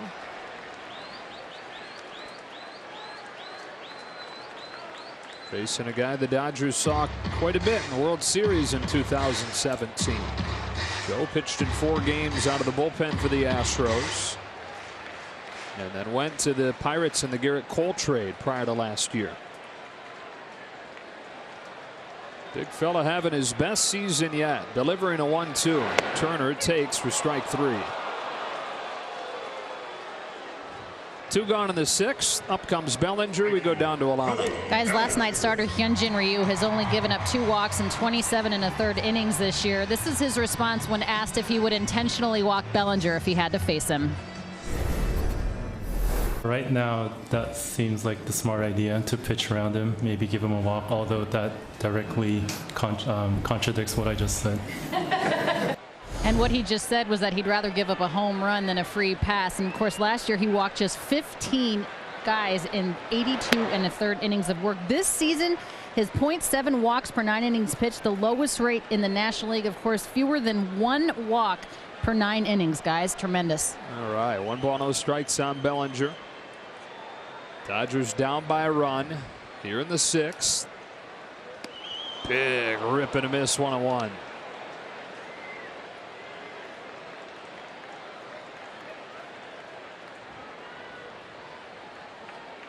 Didn't miss by much his last time up. Flying out to center. Cody has had at least 1 extra base hit in 5 consecutive games. Ball 2.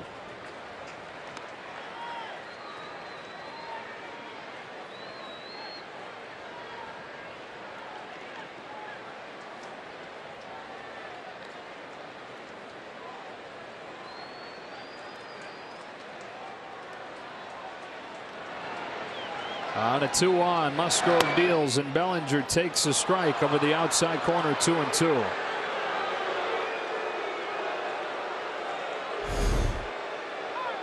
Trying to come inside, and it looks way away. It is off the plate, but it looks really away to Bellinger when you see the glove move that much as you look back. Veteran umpire Bruce Dreckman. A 2-2. Bellinger lines out to Frazier. And the bat pays the price for it afterwards. We've played 6. Frustrating night for the Dodger offense. Dodgers baseball on Sportsnet LA is brought to you by Carl's Jr. The new bacon truffle Angus burger with truffle infused cheese sauce, only at Carl's Jr. Back at Dodger Stadium, lone run in this game came in the 3rd on a 2-out RBI single from Adam Frazier. That's it. Joe, Oral, and Alana. Clayton Kershaw has been exceptional. Into the 7th, heart of the order, strike 1 on Josh Bell. You've got Musgrove, who's retired 7 in a row for the Pirates. Kershaw has retired 10 in a row for the Dodgers.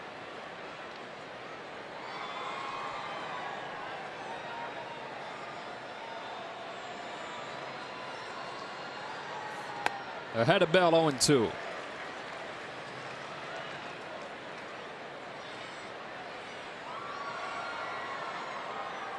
Frazier and Bell, the only guys out of the position players yet to K tonight. Kershaw has 8 of them total. He's not walked anybody. In fact, he's not given up a base runner in any inning other than the 3rd when he allowed the run. His 1-2 is down and in, ball 2.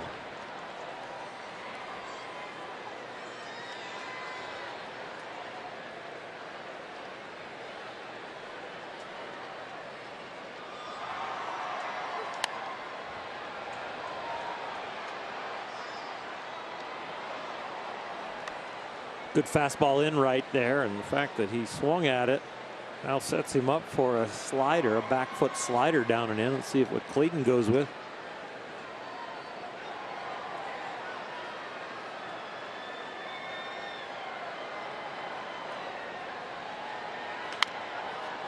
Ground ball to 3rd for Turner.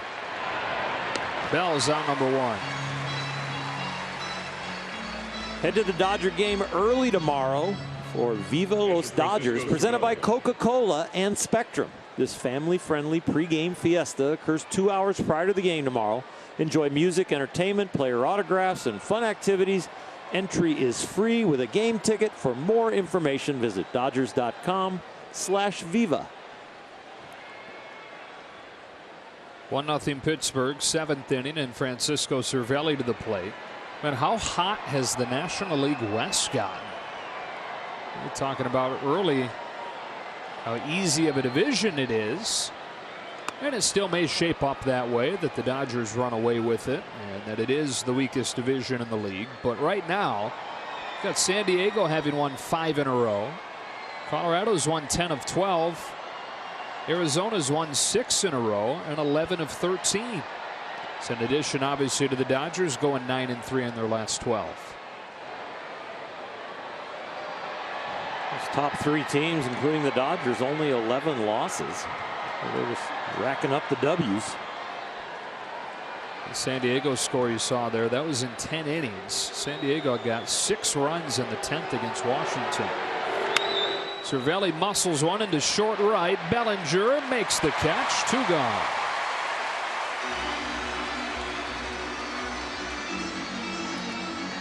Clayton now with 94 pitches through 92 in Milwaukee, has slowly built that up. So looks like they're going to let him stretch it to around 100, maybe a little higher. Normally, this situation, he's batting, where is he? He's 5th next inning. We shall see, but he's been very efficient.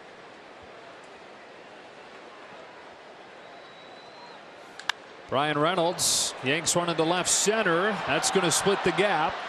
Verdugo plays it off the wall, and Reynolds has a 2-out double. Snapping a string of 12 in a row retired by Kershaw. Well, some intensity starts to grow right now with a 1-0 game. The starter doing well. Bullpen arms for the Pirates are pretty good when they have the lead. So this is a big at bat. There's Caleb Ferguson beginning his warm-ups.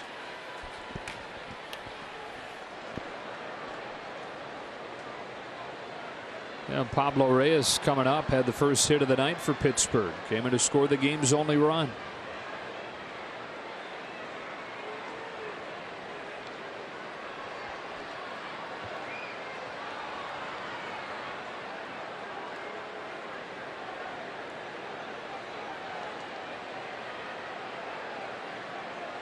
Kershaw delivers, and it's fouled off in the box. Strike 1.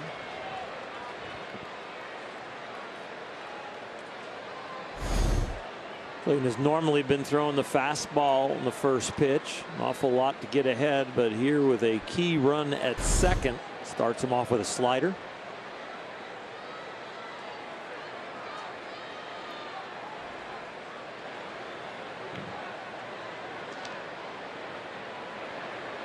Reynolds' second 2 gone, coming back inside, missing. 1 ball, 1 strike.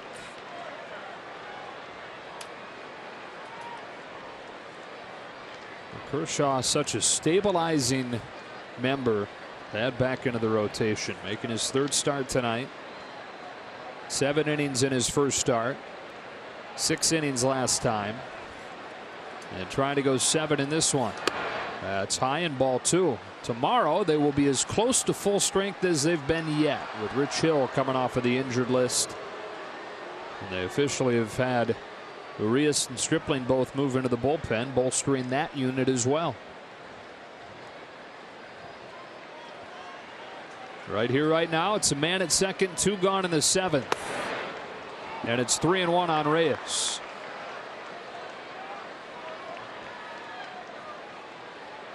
Not where he wanted it, but it did catch a piece of the strike zone. And this is where, with first base open, the run at second, so important to prevent it that you don't mind a walk here. Kershaw's 100th pitch. Grounded along third and fouled, and the count goes full.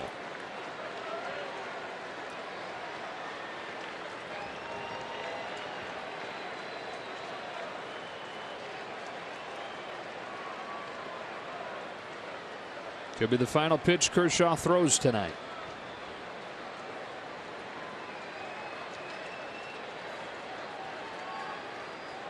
Reynolds at second after his 2-out double. Kershaw's payoff. Grounded softly left side. Turner's got it, and Kershaw's through 7. He's allowed just 1. We stretch as the Dodger offense tries to find itself late.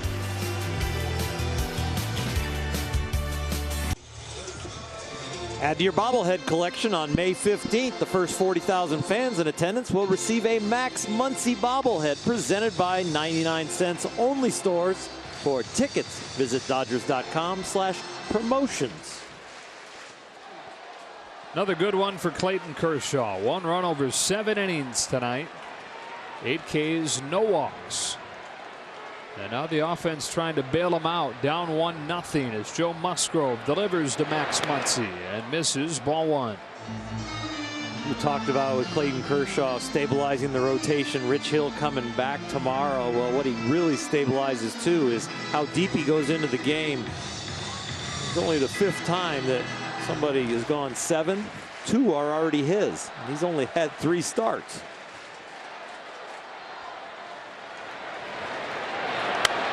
Muncy slaps it foul, and it's 1-1.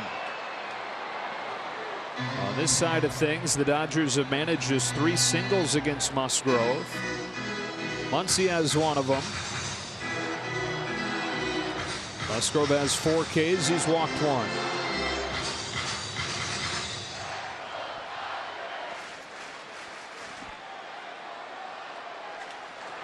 Max Muncy leading off the 7th, hitting it foul, falling behind 1-2.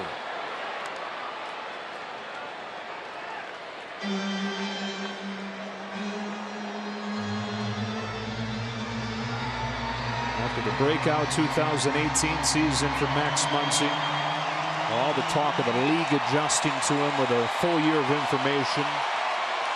Max is quick to note, though, it works both ways. I got a full year of information on the league. He's ready for a 1-2, and he takes it high and away. 2 balls, 2 strikes.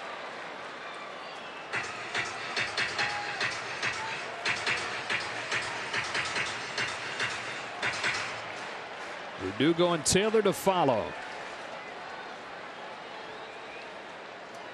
On a 2-2, Muncy leaves it up. Ball 3.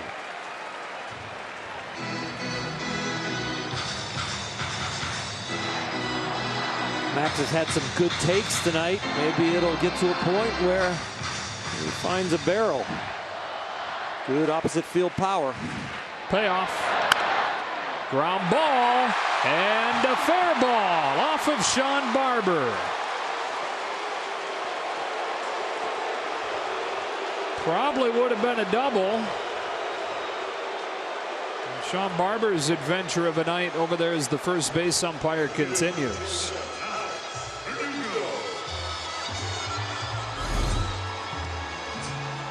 He's in foul territory. It's his call here. Fair ball. And he's trying to read the fair or foul on the baseball and couldn't get out of the way.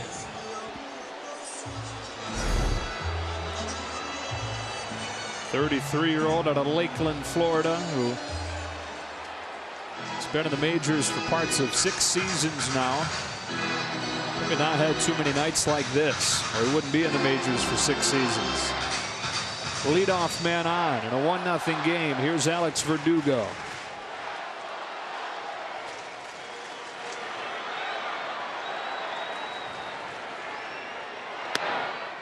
One ball, no strikes.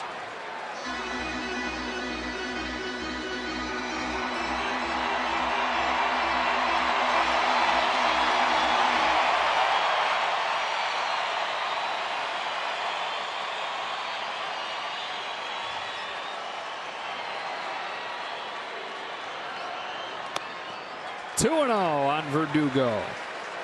We've seen Musgrove much of the night really pound the zone, find the corners with consistency. It seems to be losing a little bit of that as he crosses 80 pitches. And Liriano and Crick both get ready to go.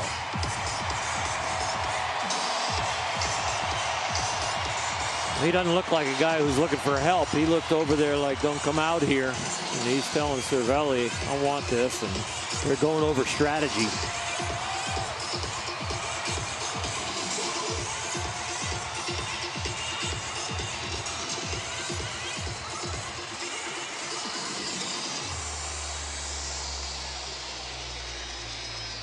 That's the pitching coach, Ray Searage.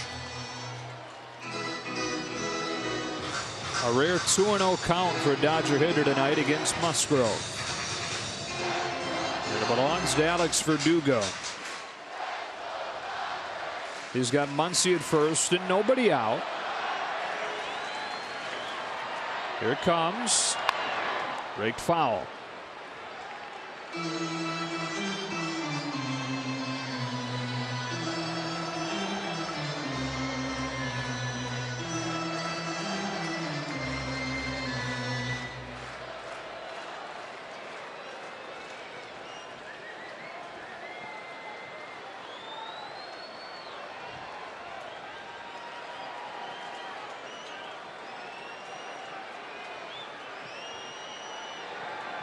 Verdugo, 22-year-old, rips one foul, and it's 2-2.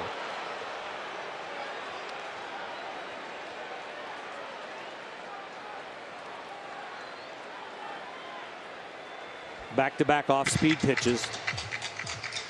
We've seen him go up the ladder and also with the two-seamer away to lefties. He's been dotting that corner.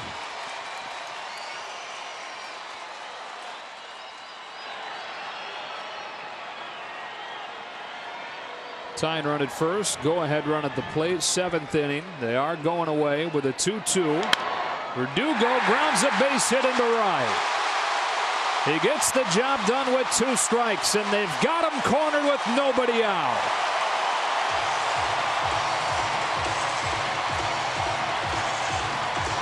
The kid doesn't back down from situations. He gets hits, and he gets them often, and he gets them in big spots. Talk about a guy who's hitting balls in the strike zone. He's hitting close to 400 when he puts a strike in play, and that was a strike, and he got a hit. Now, both of his hits tonight have been with 2 strikes. Ray Searage out for the visit. The big moment here is about to find Chris Taylor. Seems like more and more of these moments have fallen on his plate over the last few days.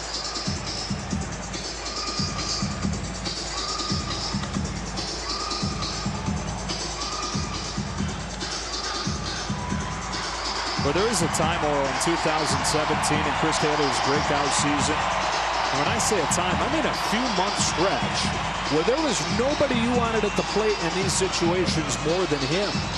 And it was foul line to foul line. Balls getting hit hard. And it didn't matter what the pitch was. He was driving the fastball to the right center gap, even down the right field line. And if it happened to be off speed, he could get the ball in the air to the pull side. He's searching for some of that magic right here.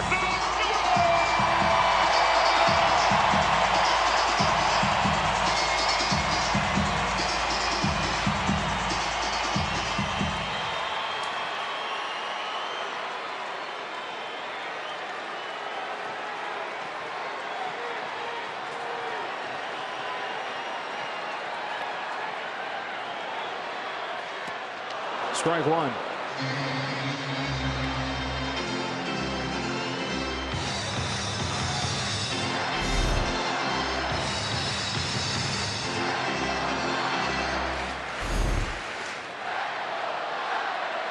Tying run 90 feet away, nobody out. Number of ways to get the job done here.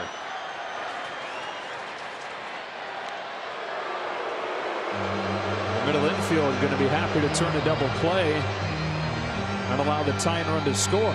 So for Taylor, the goal is get it put in play.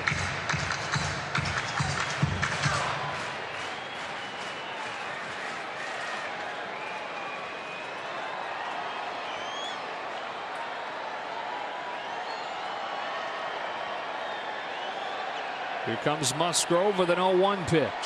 Instead, another throw over.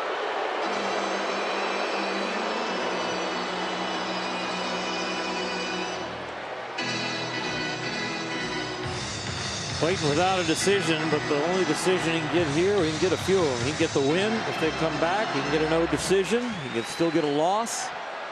His ERA is down to 2.25. He hasn't gotten much support. Looking for some right here. First and third, nobody out. 0-1. Taylor hits a high fly ball to right field. Melky Cabrera settles under it, makes the catch. Here comes Muncy, throws up the line, and the game is tied. Chris Taylor comes through with a sacrifice fly. It's 1-1 in the seventh.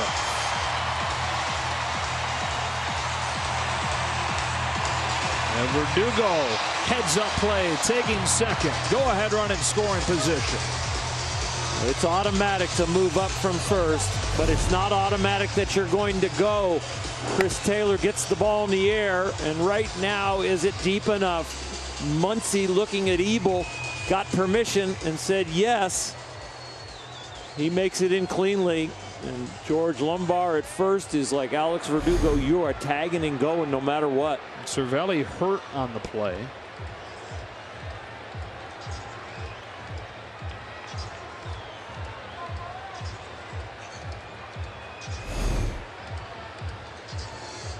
Max in his slide. Just trying to get through there, and stabilizing himself as he goes to get into his slide. Elbow looked like it just mistakenly caught Cervelli in the rib cage.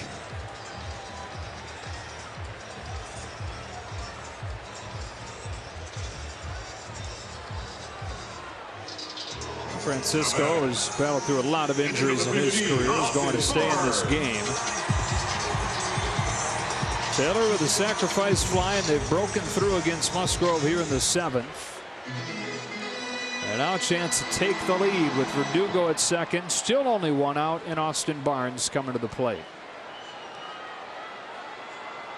And now here comes Clint Hurdle to talk with the home plate umpire Bruce Streckman.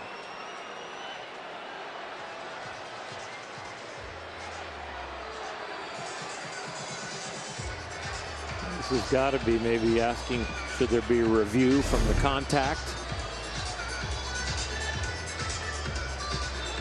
He was just going straight into home plate. Cervelli kind of comes up into him. I mean, Muncy can't do anything about that. Cervelli's making a play on the ball, and Max is going the straightest line he can to get to home plate the fastest.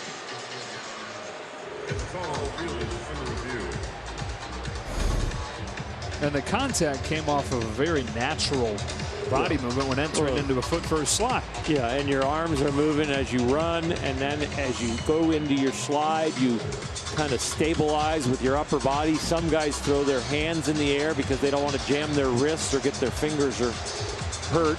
So there's a natural reaction to kind of turning, and it's almost like the elbow catches Cervelli when he's turning to get into his slide. It's not like he's doing it on purpose to catch him.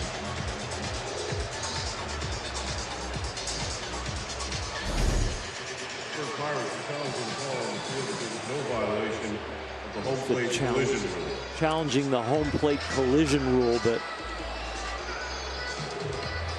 I think this is the far reaches of that rule. There is no intent. Cervelli is the one moving up the line to make a play on the ball, and Muncy is making his natural slide. And the call is going to stand. And the game is tied at 1. I understand why Clint Hurdle thought it would be worthwhile for them to check. But the call stands. It's 1-1, and Austin Barnes comes up ready to hit.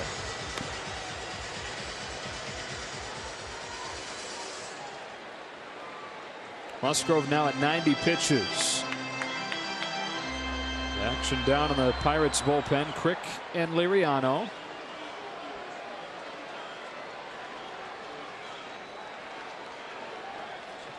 Clayton Kershaw has now spit the hook, and he's got a chance for the W. Hoping his battery mate can deliver it for him. Verdugo at second, one away. And Austin Barnes bounces one up the middle. Tucker able to smother it. His throw to first is down in the dirt. and everybody's safe. Verdugo to third, first and third with one gone.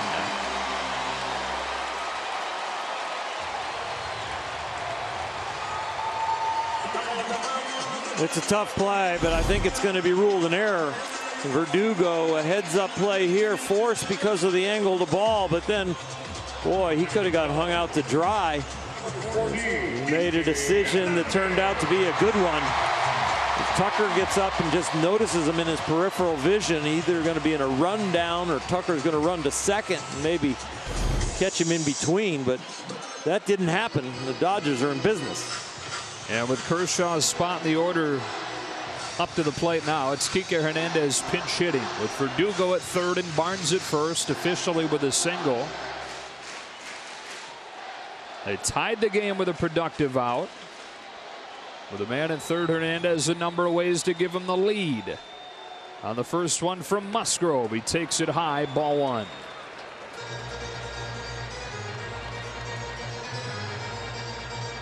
Well, some bleeders. Maybe it's time for a blast. I like where your head's at, partner. This place is ready to erupt.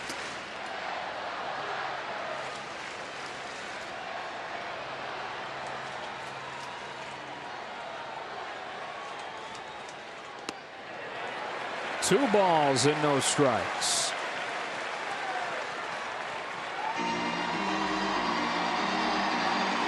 Hernandez, 2 of his last 27. Coming off of the bench tonight.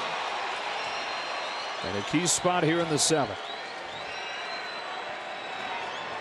2-0. Chase, 2-1.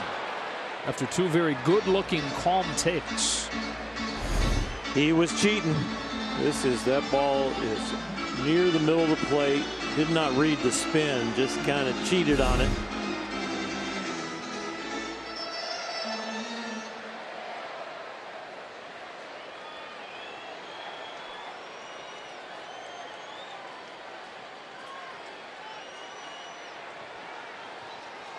Verdugo at third, Barnes at first, and on a 2-1, Hernandez lays off. Ball 3.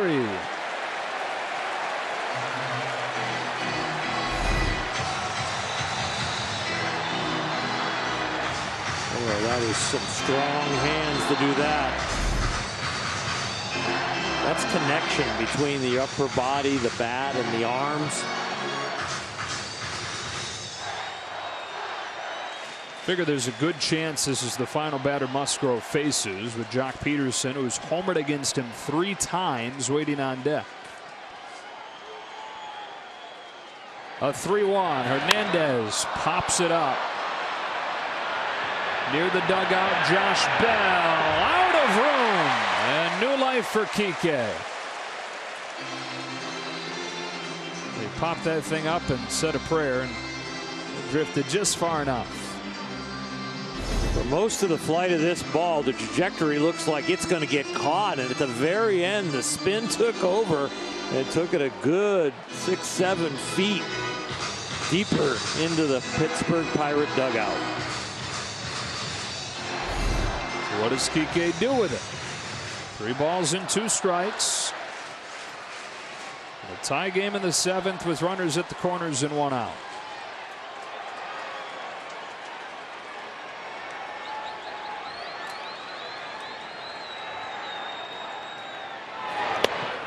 Take strike 3.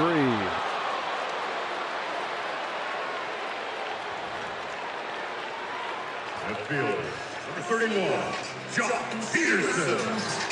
And we saw Musgrove take a peek into the dugout there. Clint Hurdle to the phone. Peterson into the batter's box.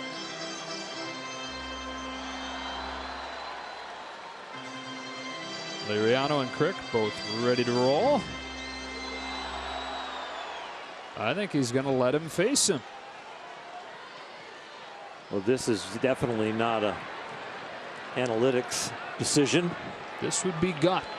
This is total. I'm going to let my starter get him out.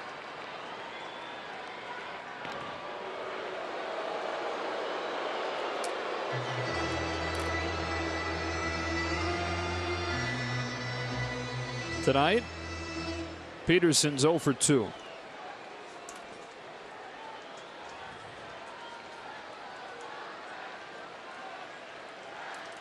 Three singles in the inning to plate their first run. First and third, 2 gone. Jock Peterson rips a base hit to right center to give him the lead. It gets all the way to the wall. Verdugo scores.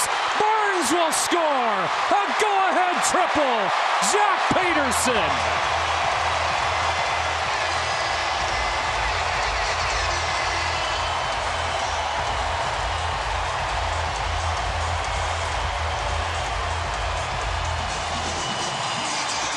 And Clint Hurdle's gut bites him.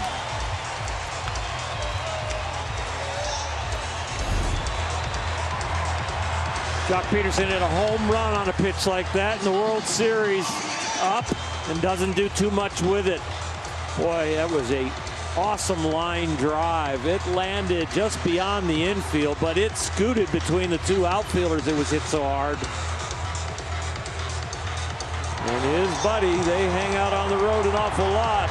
Clayton Kershaw, Jock Peterson. I think Clayton's picking up the check next road trip. It's actually Clayton that took Jock Peterson out for his birthday dinner last Sunday in Chicago. So maybe back-to-back trips where he gets a dinner on Clayton.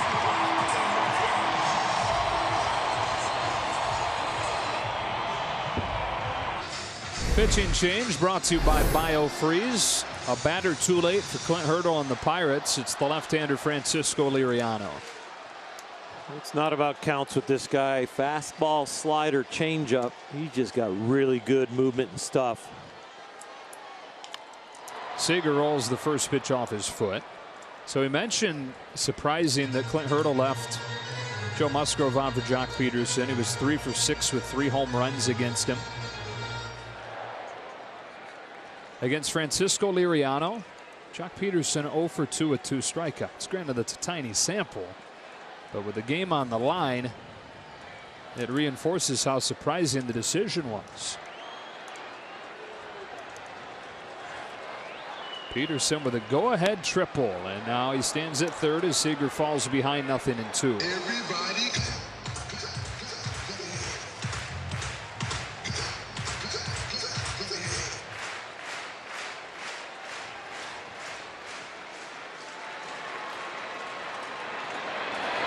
Got him swinging. Liriano comes on and makes quick work of Seager, but after the Dodgers strike for 3 to take a 1-0 deficit and flip it around after 7. Dodgers baseball on Sportsnet LA is brought to you by Jack in the Box. Try Jack's $4.99 spicy chicken strips combo, only at Jack in the Box for a limited time. Price and participation may vary. And by Morongo Casino Resort and Spa. Good times. Now Clayton Kershaw's got a few of those under his belt, hoping that he's got his first win tonight with the Dodger offense getting him 3 in the bottom of the 7th. They lead it 3-1 to the 8th. Kike Hernandez remains in the game and plays second base. Chris Taylor moves out to left. And Jock Peterson comes out as Caleb Ferguson comes on and delivers ball 1 to Cole Tucker. Caleb's about 85% fastballs. He's got one of those fastballs that's an illusion. Got very efficient spin with it, so it makes it look like it's rising to the hitter.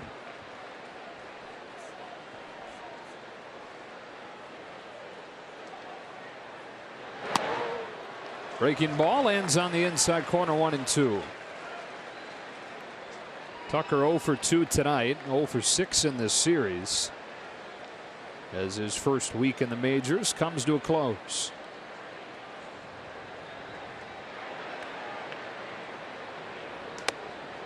Two and 2.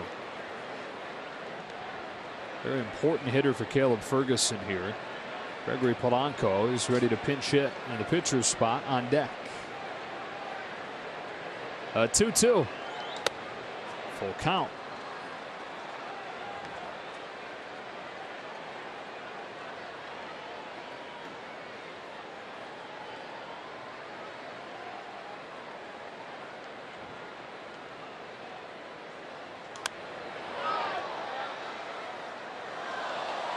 come out of the bullpen, now have a lead. You're excited to get into this game, and all of a sudden you're in a 3-2 count, and he just made a very good pitch.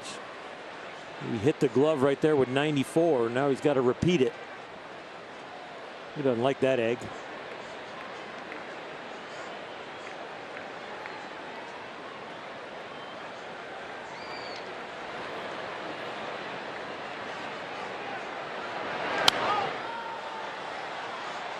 Hope he didn't like that one either. Austin Barnes doing a nice job with his target right here. He's already picked up the fact that Caleb Ferguson is missing high to the arm side. So even though he knows he wants probably something about waist high, he's giving him a low target. Leadoff walk for Cole Tucker. And Gregory Polanco will come up representing the tying run.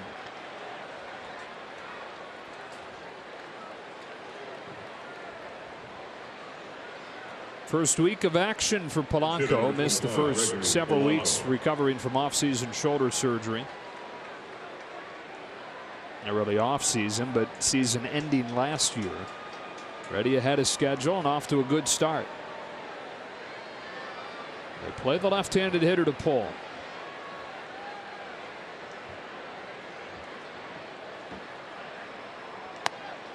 Strike one. And a guy who hit a career high and a team high 23 home runs last year.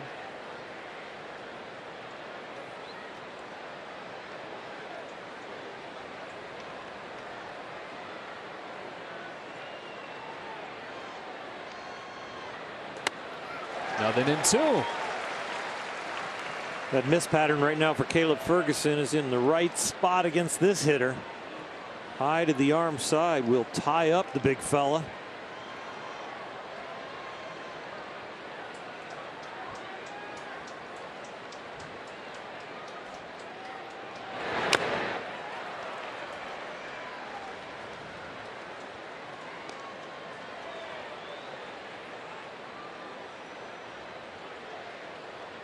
If he wants to surprise him and throw the other pitch, which is the curveball, he's got to bounce it.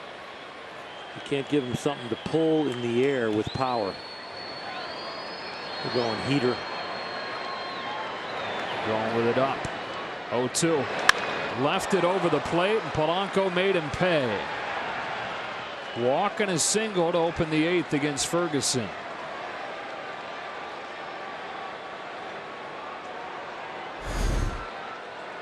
You'll see the glove up. 2-strike count. That is a major mistake. Caleb does not want that ball there. Put it on a tee for him. So the Pirates promptly put the tying run on base. Top of the order now with Adam Frazier. And nobody out here in the 8th.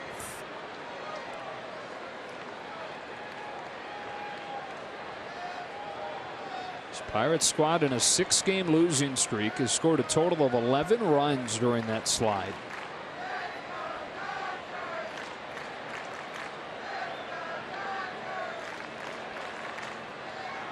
Threatening against Ferguson here in the 8th inning, though. Corners in for the Dodgers as Ferguson comes set. And comes home to Frazier. 1 ball, no strikes.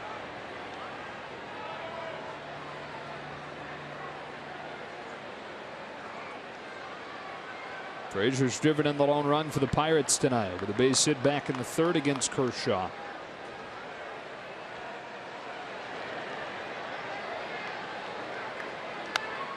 One on one.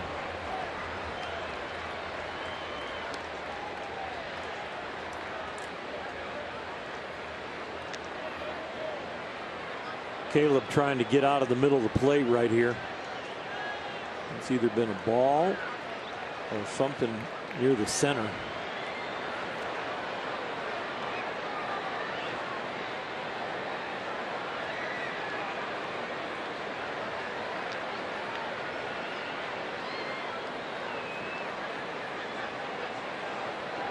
Here he comes to the 1-1. That's ball 2.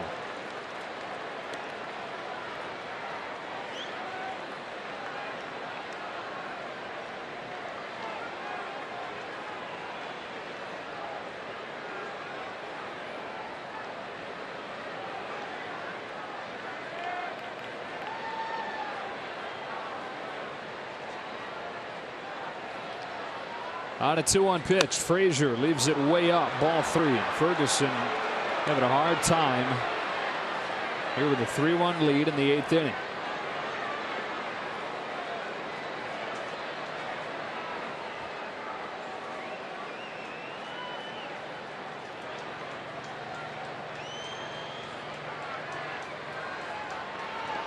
Got to find a good one here.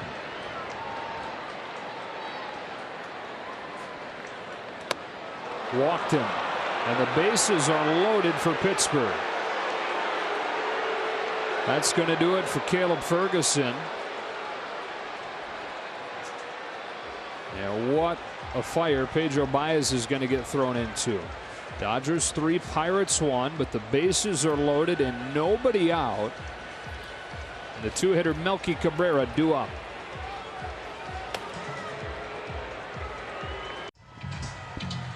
Pedro Baez trying to pull a magic act and get out of this 8th inning. Dodgers up 3-1, but he inherits a bases loaded, nobody out jam. Dave Roberts really trusts him, and we've seen him pitch out of jams like this. He's coming into the heart of the order, and if you dig deep into his stats, he's got the best chase rate of any reliever in the big leagues when he faces the heart of the order. He's going to need some chase here, maybe get a few good key strikeouts. It's digging really deep. How many splits you put on that bad boy? It's remarkable. Sure is. So Melky Cabrera is the hitter. With Cole Tucker at third, started the inning with a walk. Gregory Polanco singled. He's at second, and Frazier walked himself. He's at first. So Pedro Baez against Melky Cabrera. Been a good game tonight. And before Pedro can throw a pitch, you're going to have to get rid of a beach ball that got onto the warning track and left.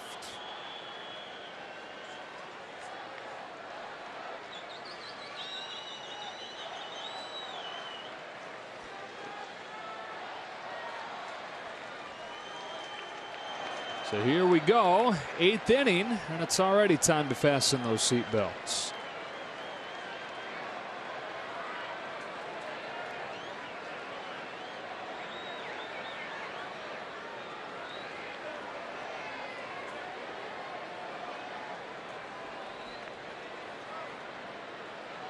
First one from Baez is lifted to left. Seager and Turner both out. Who wants it? Taylor comes on, makes the call on the catch. And one pitch for Baez to get his first down. The runners are still anchored to all 3 bags. It's still 3-1.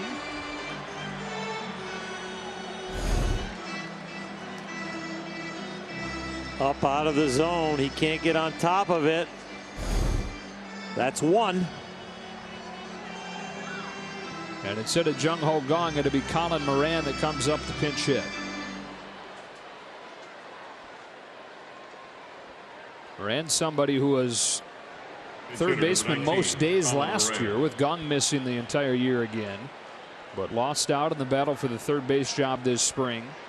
And has been more of a utility man for Clint Hurdle thus far this year. Here comes a scouting report from Rick Honeycutt.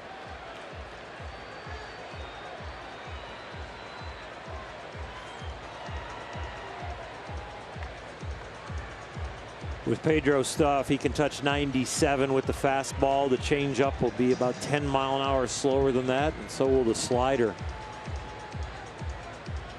They are looking for a strikeout, a pop-up, or the best thing would be a double play. Wouldn't that be nice? Moran, a former 6th overall draft pick. The Miami Marlins traded to Houston. Traded to the Pirates in the same deal that Pittsburgh starter tonight. Joe Musgrove was acquired in the Garrett Cole deal. And he bats with a tying run at second, the go-ahead run at first, and 1 gone in the 8th inning.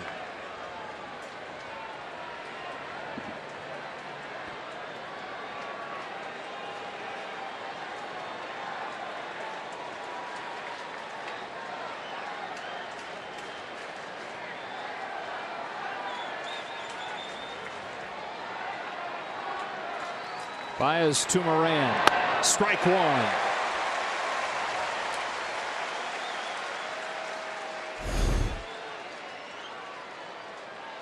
Same exact pitch he got Cabrera with. Cabrera put it in play, not very far.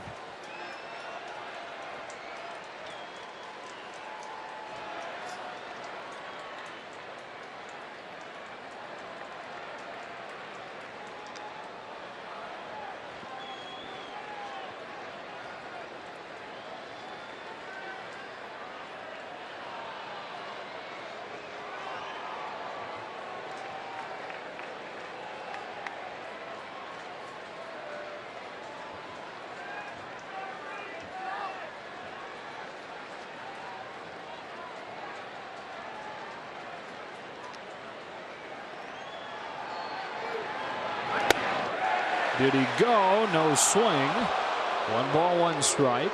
3 pitches, all high fastballs. Moran able to take this one to even the count up. Barely. Wow.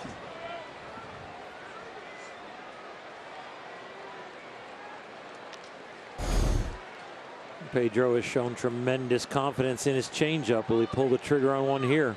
It could be something you get a rollover.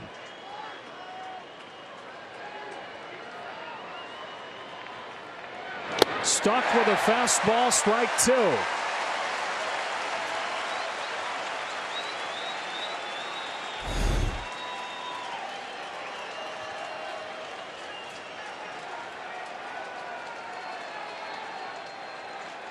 It's just perfect height. It's low enough that it looks like it could be a strike, and it's high enough that you can't get to it. Does he stick with it, or do we see that first changeup? Baez ready for the 1-2 pitch.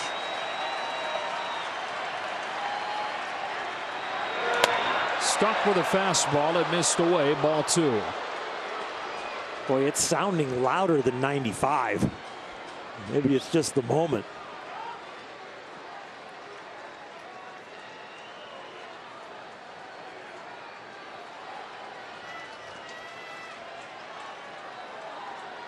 A hit and 2 walks against Caleb Ferguson. Pedro Baez on. He got Cabrera to pop up on the first pitch. He's gone to 2-2 on Colin Moran. Nothing but fastballs so far. The set for the 2-2. Popped up on the infield. Infield fly roll in effect, and Pedro Baez is 1 out away from getting out of this inning. Crowd exclaims, but again, the infield fly rule in effect, and 2 gone.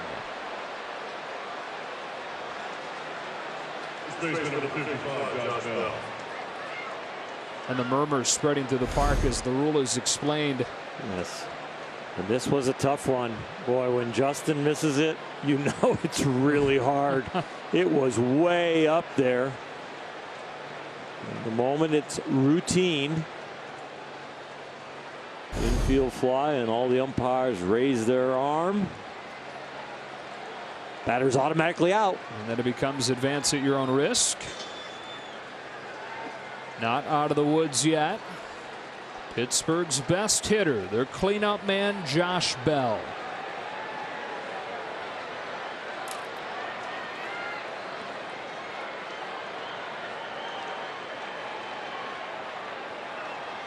Baez pitches. His first change. 1 ball, no strikes. It was good that the two of them, the battery, changed the sequence.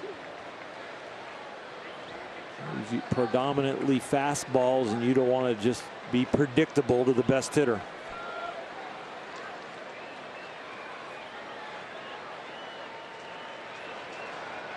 The 1-0. Threw it again. Strike 1. He got underneath the first one, and he made a very nice adjustment with his delivery here. Slowed his body down a little bit and really got on top of that one. That's one of the best changeups he's thrown all year. Just look at that over-the-top delivery. Got his elbow up. Ball had great bite.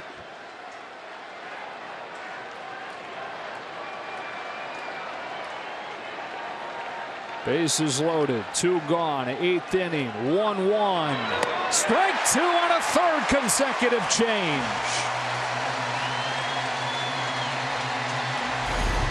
He's shaking himself out there because it wasn't his best one again. He fell off a little bit to first base. Stay within yourself. That's where your best one is.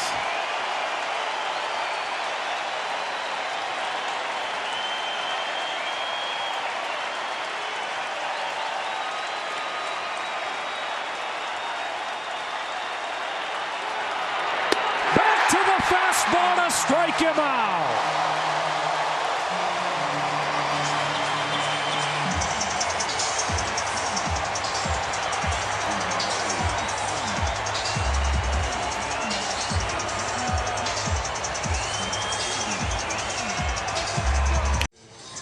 What a moment for Pedro Baez. 3-1 to the bottom of the 8th, and we check into the guys in studio for a preview of the postgame.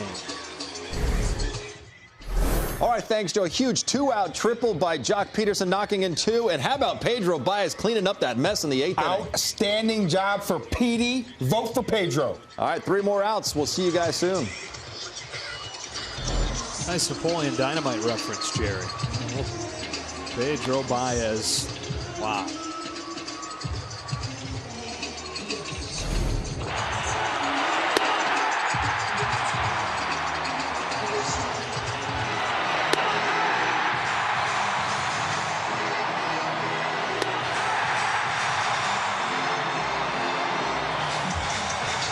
When you think about the other end of the spectrum of the receptions Pedro Baez has gotten at times in this ballpark, what a gratifying moment that is for not just Pedro, but his manager and his teammates as well. And the smile on Pedro's face says it all. That's a strike on Justin Turner from the new Pirates pitcher Kyle Crick. Very quiet guy, very humble guy, but you know how much that meant to him to get that reception after just blowing away the Pittsburgh hitters. Turner rolls it to Tucker. High throw, but Bell back to the bag.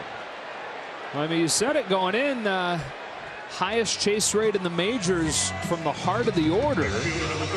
And he got a bunch of chase. Some on his fastball, some on his change.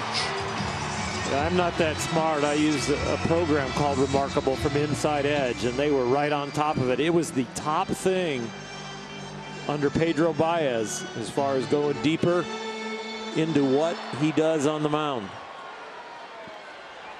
1 gone, and Bellinger comes up. 1 ball, no strikes.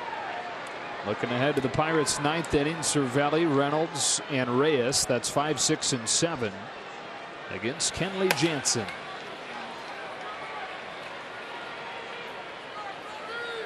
Dodgers looking for their 3rd consecutive win. And trying to go to 10-3 in their last 13. And what is right now the hottest division in baseball. National League West. Everybody winning. Bellinger ahead 2-1. A rare hitless night so far, but even his hitless nights, there are well hit balls. He flied out to the warning track and he lined out. 2-2.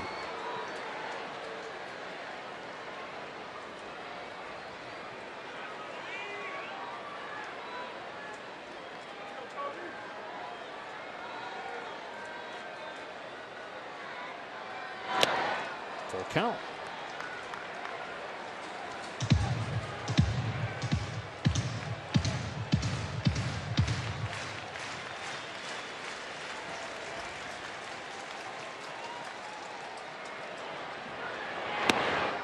Bellinger takes the walk. That shows you how locked in he is. The frustration of the last at bat, lining out, taking it out on his bat, and just shredding it, and then having the discipline in the next at bat to stick with the process and take the walk. Our producer Mike Levy reminds us that the consecutive home games of the home run streak is in jeopardy. Dodgers already got the major league record, though. Moved 33 straight home games with a home run last night, breaking the record previously held by the '99 Rockies at Coors Field. A ball on Max Muncy. There's a couple of hits tonight. His single last inning started the 3-run rally for the Dodgers.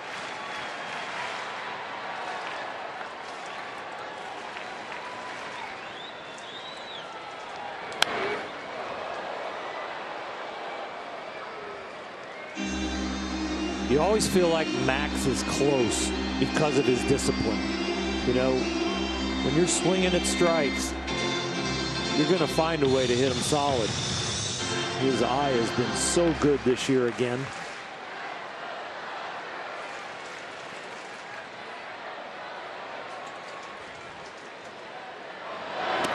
Yeah, a lot of times when you find yourself saying about a guy, oh, he looks lost, that comes when you see him chasing pitches in the dirt, or swinging at pitches up by his eyes. And as we kind of talked about tonight, even when Max is off, you don't really see much of it.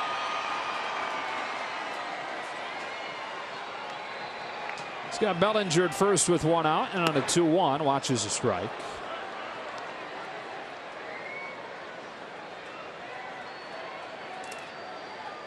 One of those major ways of overthinking it at bat is when you watch a guy take fastballs that he normally hits right down the middle and just kind of blink through them. It's like, whoa, there's some over-processing going on.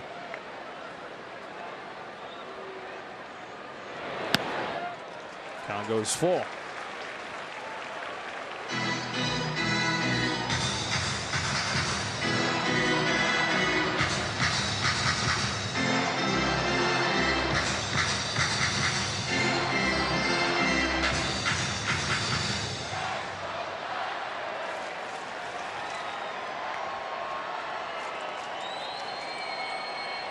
There goes Bellinger as Muncy fouls it off, and will do it again.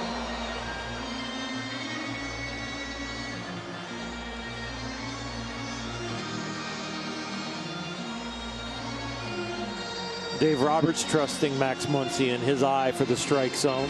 Muncy only hitting .235, but he's starting to run her because he knows Max has command of that zone. Bellinger's speed's not another asset to kind of bank on. There he goes again. Muncy swings through it, throw down, skips into center. Bellinger thought about it, he'll hang on.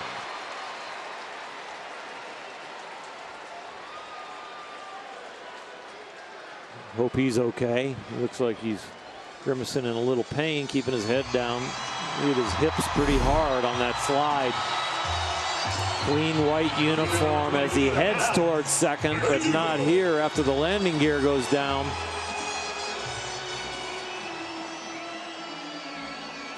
If he'd have ran into Tucker and continued on to third and got thrown out, he would have gotten third. And some obstruction.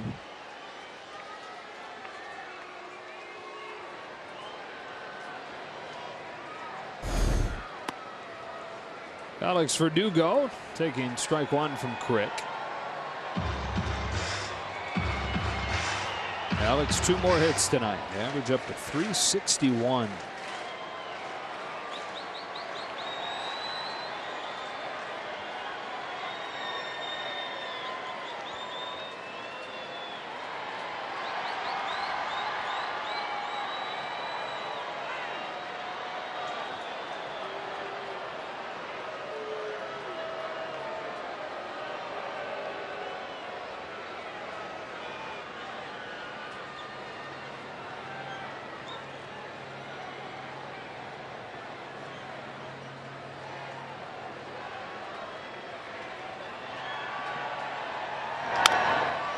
Bounce back to Crick. On to the 9th we go. Kenley Jansen on to try and close it out. Send the Dodgers to a 3rd consecutive win. Dodgers 3, Pirates 1. A 3-run 7th inning for the Dodgers, and they've got a chance here behind Jansen to wrap this thing up. Kenley is not only looking for a save, but he's looking for a clean outing. He's a little frustrated about the results so far. Not in getting the job done, but just the ERA that's blossoming. Is 5 out of his last 7 outings he's given up a run. And so he's looking to get better.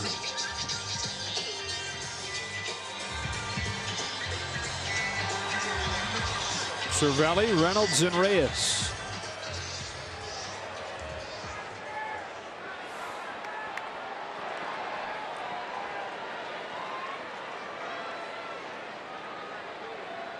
Seven innings from Kershaw tonight. Ferguson came on, and Pirates loaded the bases against him in the 8th. Baez was able to get out of that with no damage. And now it's Jansen for the 9th, getting strike 1 on Cervelli.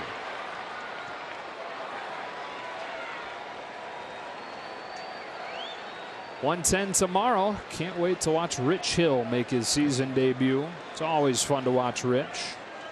Turn the volume on your TV up. You'll get to hear all the grunts. Or even keep it down and you'll still probably hear it. Cervelli flies it to right for Bellinger. 1 gone in the 9th.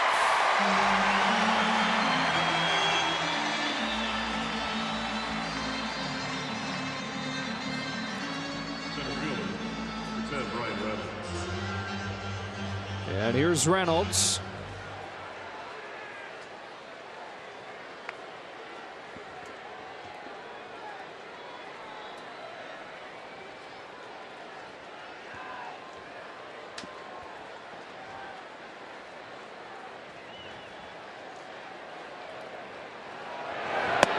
Strike 1.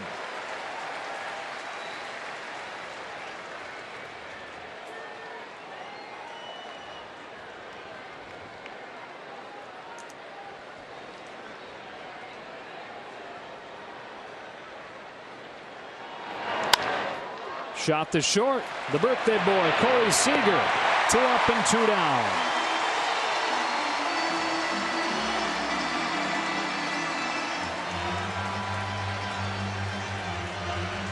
And J.B. Shuck sent up there as a pinch hitter for Pablo Reyes in the 7th spot. Pinch hitter, 17, J.B. Shuck.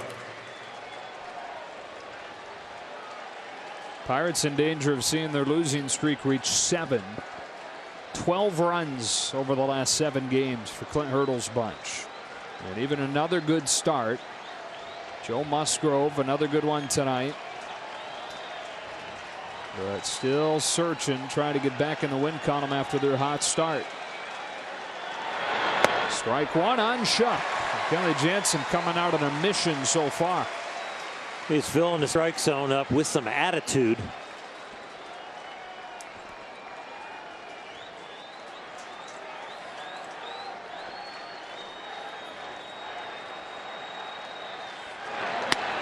Quickly 0-2. That had some different characteristics there at 94.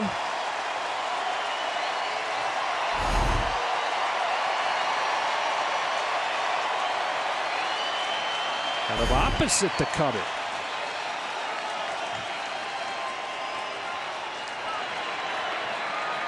Jansen's 0-2. Went to the slider. Shuck laid off. Ball 1.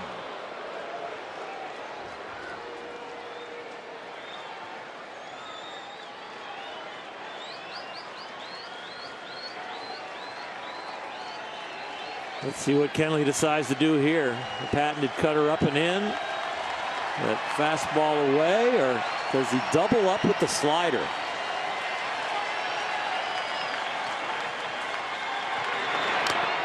Fouled off, and we'll do it again. Back to the hard stuff. Yet to see him double up on a slider this year.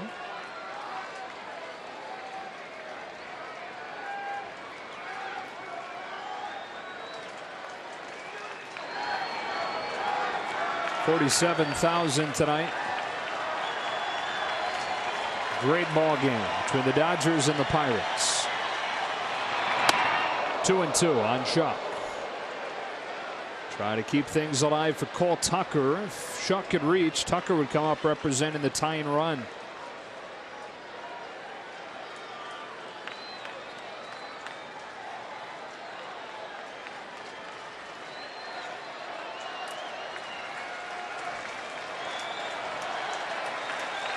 Jansen ready for the 2-2. Full count.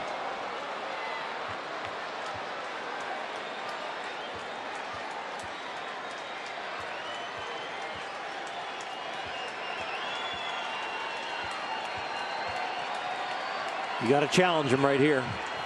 No free passes to bring the tying run up.